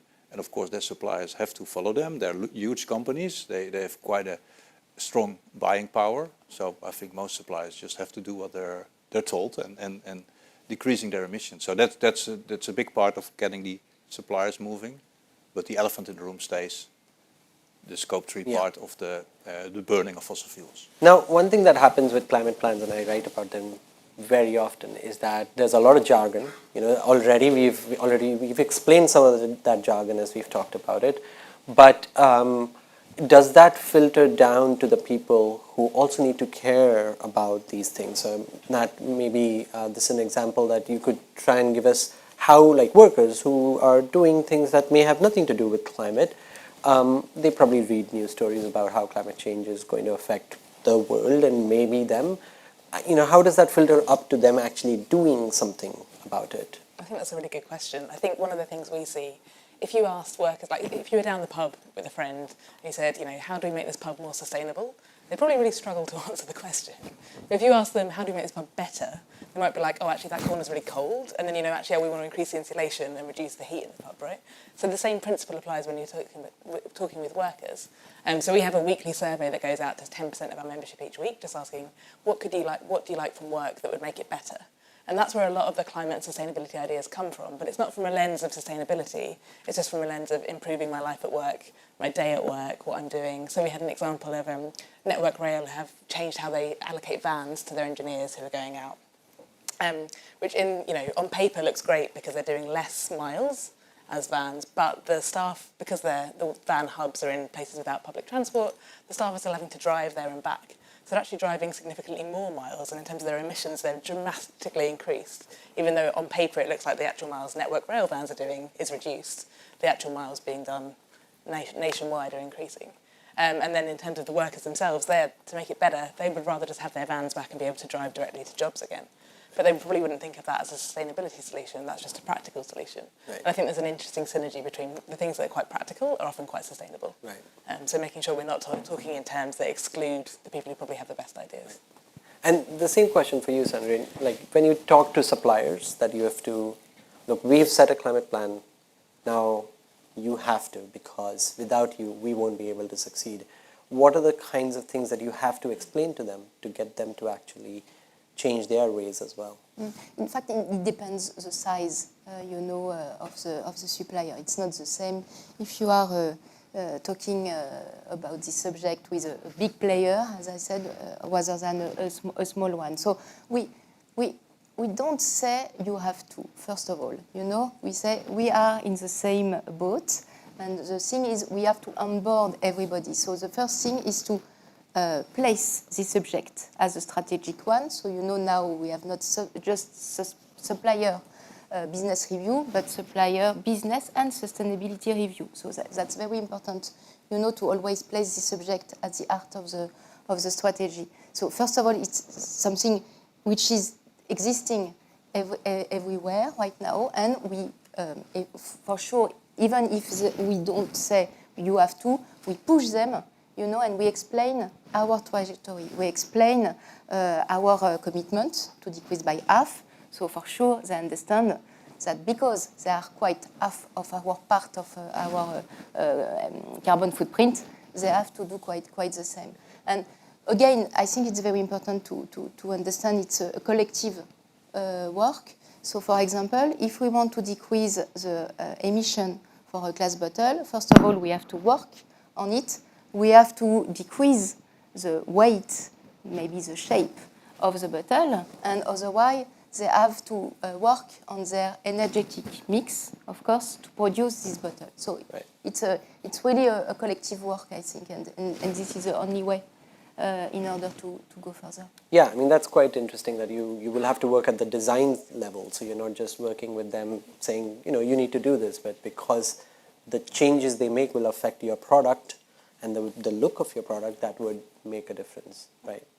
And then one other thing, and we are coming close to the end, so I want to make sure that if you have any questions, you submit them through the app, and Meg will ask them at the end, so in 3 or 4 minutes. But one thing I wanted to understand, just because when we talk about the influence towards climate plan, are there factors that are not commonly thought of that also come into play? And this could be an example, whether you're creating a climate plan or whether you're trying to create a shareholder resolution. Is there complexities that you have to eke out and make sure that people understand? Maybe Mark, you can take that. Yeah, what we've learned along the way is that investors, shareholders, don't want to be prescriptive. They don't want to be in the driver's seat. That's the responsibility of the board. So they basically, what we say basically in our shareholder resolution is, you have to decrease your emissions in line with the Paris Climate Agreement. This means approximately halving by 2030 and being at 0 in 2050. How you're going to do that is completely up to you. You are the board. You have to take these bold and brave decisions to get there. So that's quite, for shareholders, institutional investors, it's quite important. Okay, these are your goals, company-wide, but it's up to you how to achieve them. Right. Now, one pressure point we didn't talk about is consumers, because in some cases, consumers understand, if they're using fossil fuels, they know that there is a link directly to emissions.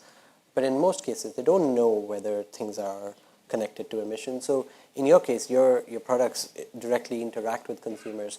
Do you feel if there is pressure that your product needs to be greener, or do you need to educate your customer that we are a greener company because we do these things? Like, how does that work? Honestly, we don't receive a lot of pressure for the moment, but it will come for sure in our activity. But we really want to play our part, even if we don't receive this pressure. And it's very important to explain everything again, to explain to our employees and to explain to our consumer. So, for example, if we take the champagne Ruinart, we have changed the packaging, the gift box.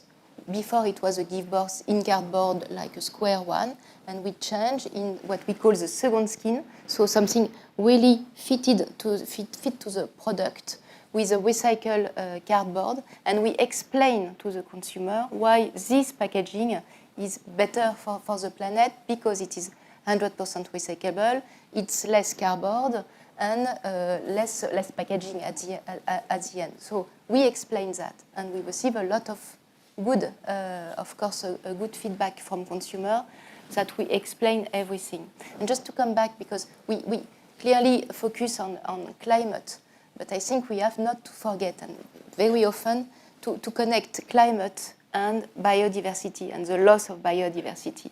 And very often, we call them twin challenges. It's not. And for Moët Hennessy, for example, we have a clear issue concerning the soils. We are coming from soils. Our products are coming from vineyard. And we have to really focus on this subject. Yeah. And again, just to link with the consumers, we have to explain to the consumers all what we are doing. So the new practices we want to implement in our vineyards. And we have to involve as well our suppliers, our wine growers, our wine makers. We really want to help them to transform their practices. So I'm going to go to Meg next, but just one more question for you, Nat, before that. I mean, we talked a lot about climate because it's a topic that everybody understands very easily, but we also talk about ESG. So there's other aspects to making a company a better company, and there are things that organizers done beyond the climate part which have also had an impact. Is there an example that? I think our biggest thing, and this will be no surprise to anyone in the room at the moment, it's around cost of living and pay. So like our biggest issue by far at the moment is pay, and that's often for us when they win a living wage or they win a pay rise, that's a gateway issue for them then to start to think about what else can I fix in my workplace. But for us, yeah, so very recently we had a big campaign at John Lewis. So John Lewis obviously being an interesting one because it's owned by its employees as well. And they ran a campaign for about 10 months to become a living wage employer and get a living wage, not just across the country, but also in London, which was the big barrier for them. So yeah, we see lots of cool stuff. Any questions I should be taking? Yeah, I have one for Sandrine. And you kind of answered this a little bit with the packaging, but is there a circularity process in place, or do you have one planned for the future? In terms of packaging, you mean? Circularity. Do you have a circularity? Plan? Yeah. Yeah, sure. Again, if we are speaking about glass, you know, the glass is recyclable, and we really want to be sure that in every country, glass is recyclable. And for the moment, we have to push this circularity. So that's the first thing. And the second thing, we want to add some recycled glass in our bottle. And again, we have to organize this circularity for that. So this is for glass, quite the same for our gift box. Yes, it's for sure. When we speak about eco-design, you know, we clearly focus on circularity to create our new packaging. If I can make a remark about that, Rachael. This is a really good example of a supplier offering new products to customers, saying, okay, this is a better product, please buy it. There are too many suppliers, especially in the oil and gas industry, who have said for decades, yeah, we want to offer renewable products, but our customers are not asking for it. And I think these companies have a responsibility to take leadership and just offer it. And of course people will buy it then. But it should not be the other way around, otherwise it goes too slow. Yeah. If there isn't can I ask the last question? You know, one thing I like to be able to write about is solutions, and we talked a lot about solutions. But of course, the reason we talk about solutions is because problems are typically bigger. So maybe, Mark, last question for you before we end. We talked about net zero, we talked about the shareholder resolutions that finally got them to agree to these Scope 3 targets. But oil companies are still far away from where they are. In that study from Climate Action 100 Plus, where 69% of the companies set a net zero target, oil companies were in there, but were they in the short-term target goal, for example? This report makes very clear that there's no single oil major with a good plan to decrease emissions this decade. They all have these great promises for 2050, long beyond their tenure. The people who have to do that are just hired in these companies. They become the CEO in 25 years from now. So it's a lot of talk about 2050, but no concrete plans to decrease emissions in this decade. They all want to grow. And this report, and it's very important, it's a report by a huge investors alliance, makes this crystal clear that despite they tick the boxes on 2050, no one ticks the box on 2030. Yeah. And the fight against climate change will be won or lost in the next 10 years. And the decisions to win that fight have to be made today, tomorrow, maybe the day after tomorrow, but at least in the next couple of years, because otherwise no chance to reach the Paris Climate Agreement. If we continue to grow emissions, then net zero by 2050 is an empty promise. Yeah. No, it's quite a change that we now all can understand net zero by 2050. Hopefully by the time we have such a conversation again in 3 or 4 years, there'll be even more awareness of all the problems, but also all the solutions that are available. So thank you everybody for your insights.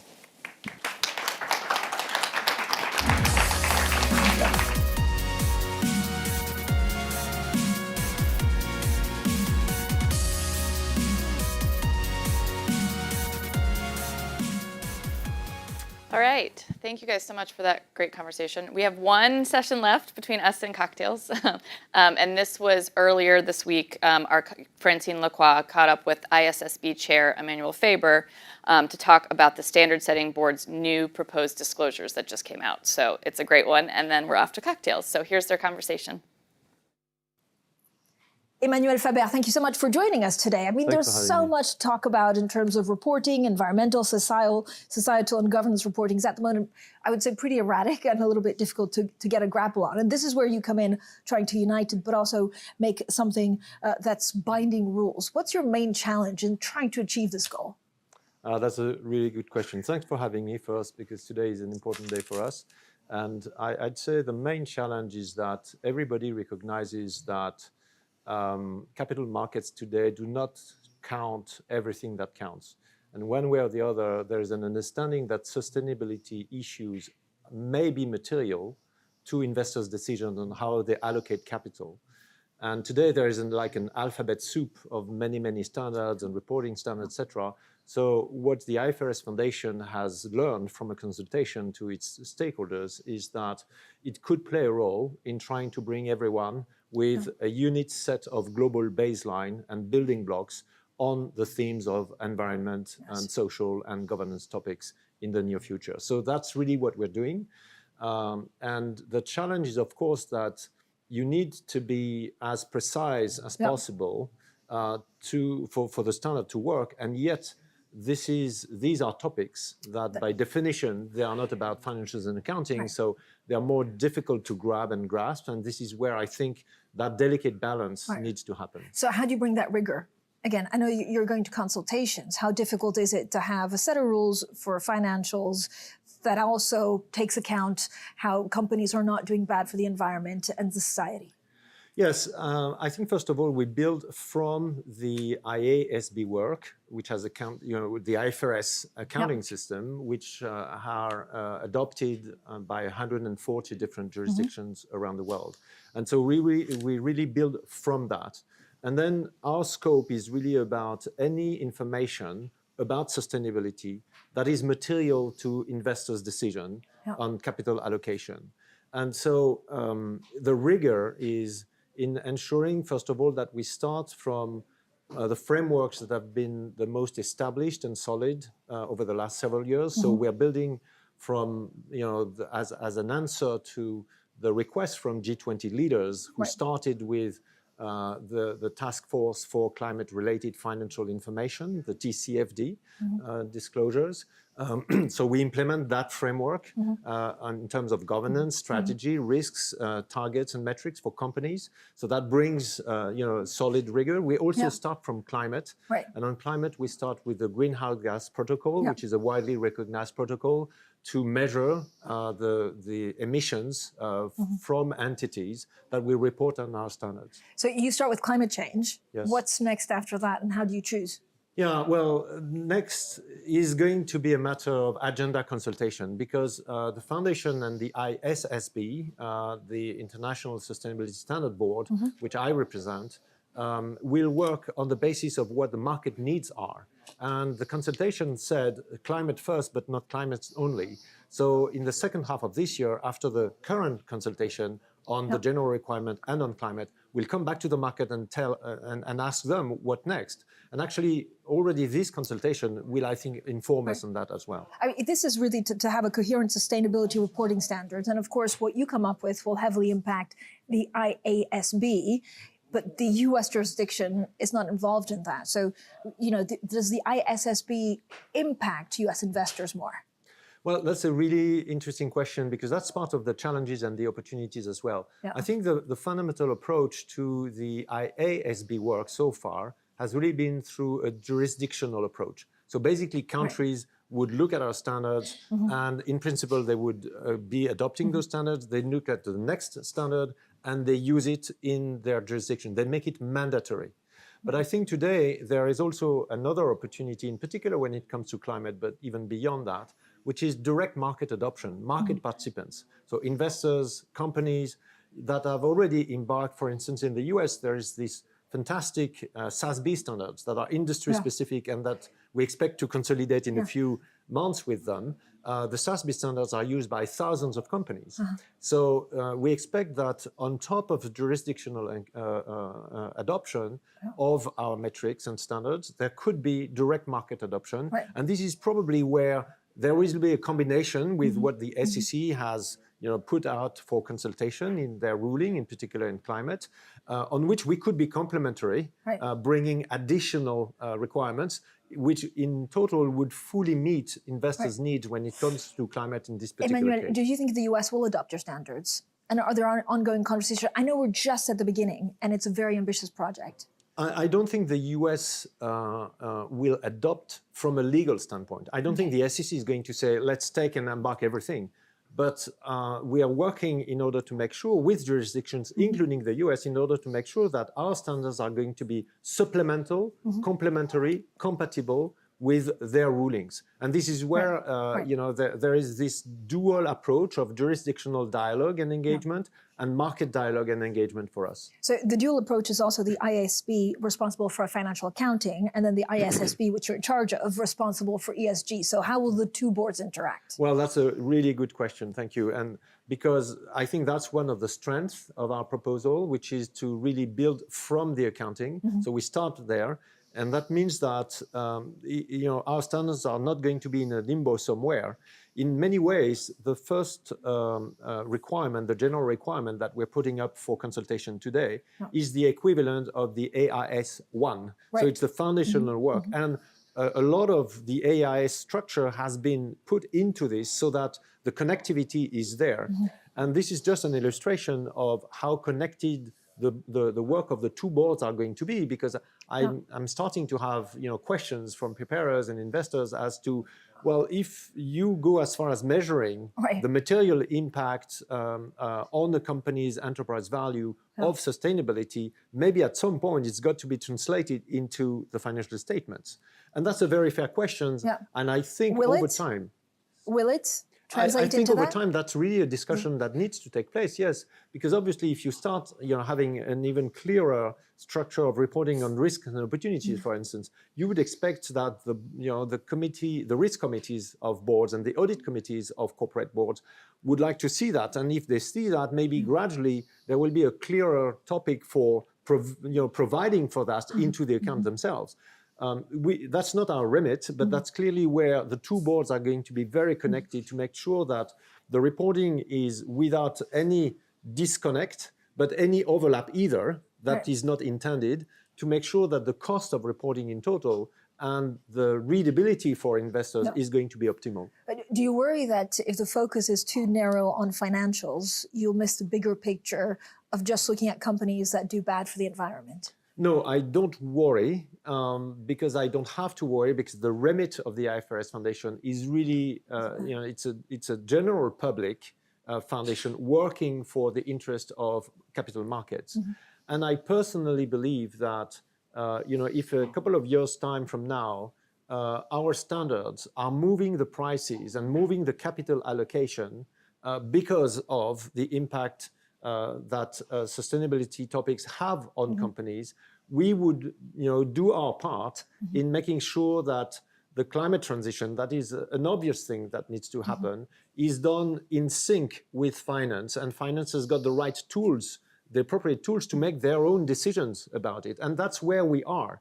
Now, it's all good for other people to look at what you're saying, which is the impact on the outside world, which, as long as, if that impact is material in a risk, for instance, on reputation or license to operate or regulation or transition risks, because this impact exists, there will be other stakeholders, and that impact becomes material financially for the performance or the prospects of the company, it will be captured in our standards. So reputation, for example, would be doing business in Russia at the moment. I guess that's a topic for the moment, yes, yeah. So how do you view, if you're a financial operator right now, how do you view your scope in longer term? Does it touch really everything that does good for the world? Like, is there an end point to it? I don't know if there is one, but the one very, very important aspect is in our work is that we are not doing policy. We are not even deciding what is good or what is bad. We are providing the disclosures that allow people to clearly see transparently what the issues are and decide whether they want to do this or not, and what is the cost, the benefit, etc. So we really have to, and we will completely stick to this neutral approach. but that needs to go through the granularity. I'll just use an example. If in Europe you've seen the taxonomy that was a few months ago about nuclear being green or blue or whatever it is, etc. And natural gas, is that going to be, and how long for, and at which condition is it going to be green, blue, or whatever? That's the current state of what the policy in Europe is. Maybe but that's in a 3 years judgment, isn't it? It Judgment is, at every and time. that's exactly where I'm coming, which is that our metrics would provide transparency through the taxonomy. Right. So we would require companies to disclose their energy mix in Europe. And then it's everybody's decision whether they like nuclear or they don't like nuclear. It's not for us to decide. Right. So it's very important that we disconnect our work from that policy work. It needs to be, I should say, it needs to be connected, because we're not operating in a vacuum, but very distinct. And I would like to maybe remind one fundamental thing, which I think is one of the strengths of the IFRS Foundation, is the ISSB is fully independent on its decision-making to adopt a metric or a standard. Fully independent. Not even the trustees can look at what we do when it comes to the standard-setting activities themselves. But for example, I mean, look, the war in Ukraine is an interesting topic. I know it's a difficult one, but do you have to take a judgment? So even if you're neutral, if you measure it, then it means that you pass some kind of value to it. Well, I think if there was any metric to be had, is how do you handle conflict-related areas and doing business in those areas? And if in 3 years down the road, through the agenda consultation of the IFRS, the investors and corporates were saying, this is an important topic, then we would have to take it and say, okay, if this is material, you need to disclose something about it. Okay, so let's work about what you need to disclose about it. So it's really this consultation process that makes sure that we are only working and resourcing our work on topics that the market believes is material. So how fast can this be up and running in terms of a timeline? When are you expecting, what are the big timelines that you're looking at? And you also have to hire quite a lot of people. Yes, so today is a big milestone, big day, because the exposure drafts are ready for the general requirement, which will be the IFRS S1, Sustainability 1 requirement when it's finalized, and the S2, which is about climate.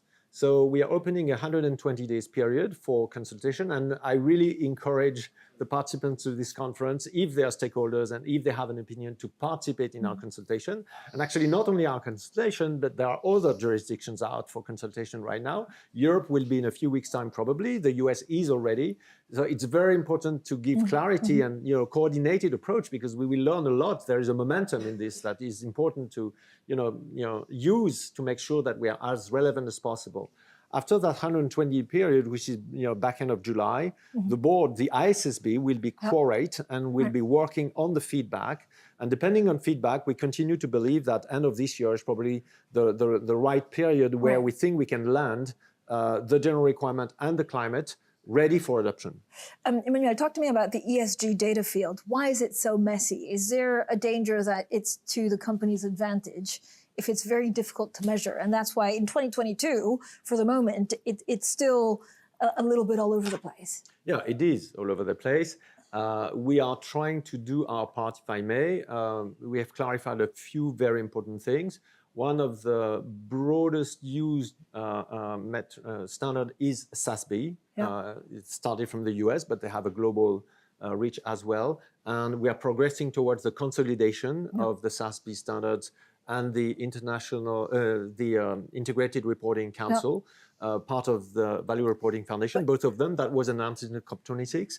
We also announced a cooperation agreement with GRI, which is interesting because it clarifies the difference between ISSB and GRI. GRI is looking at the impact side, the pillar of impact metrics. We are looking at financial standards. The two, we announced the coordination, the cooperation to reduce the noise of supposedly competing, etc. But for companies, is it to their advantage? Do they want transparency? Or is it easier for them to hide?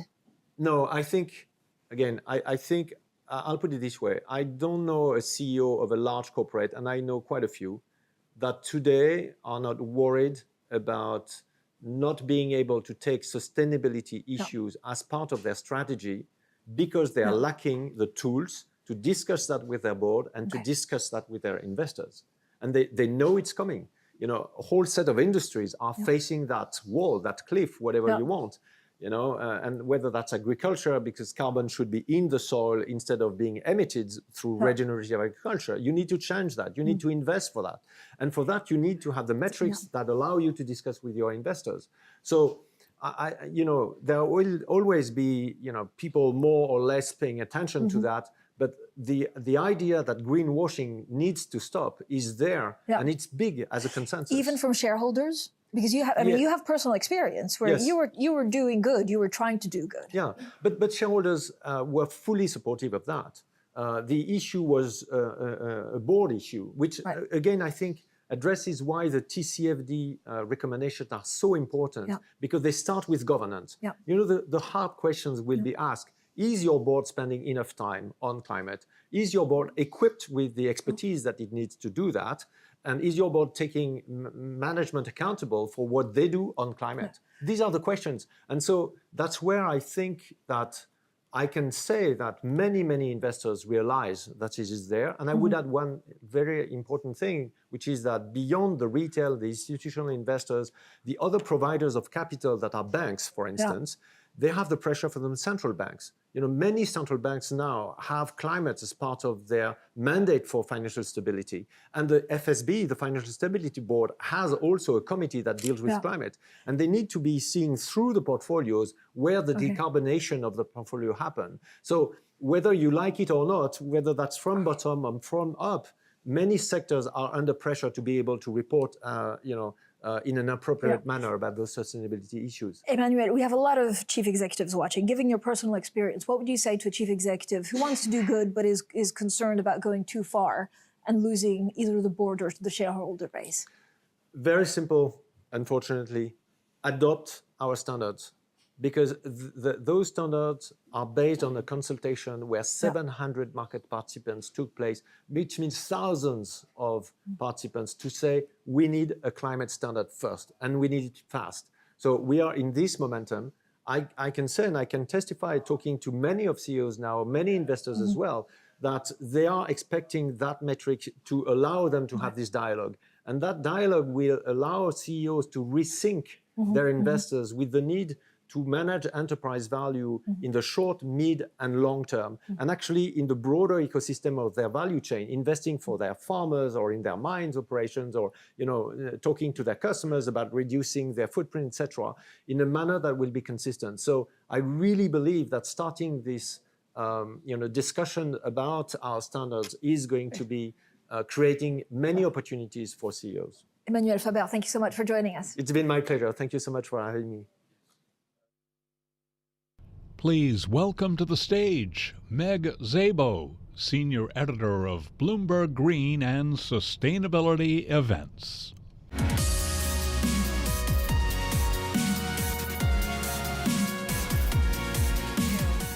Thank you all so much for joining us today. That wraps our Bloomberg Sustainable Business Summit London, first one in person. So thank you so much for those of you here in the room. I'd like to thank all of our speakers for their time and their moderators for all of their insights today. And I'd really like to thank our summit advisors, BCG and Natixis Investment Managers. If you'd like more information on our summit advisors, please visit the resources tab on the website on bloomberglive.com. And most of all, again, thank all of you virtually and in person for being such an engaged audience. I would just like to mention, for those of you who have colleagues in other regions, we do have other summits coming up this year, Singapore in July and New York in December. So if you can join us, that would be great. You can also be able to join us virtually, or please make sure to invite your colleagues to join us then.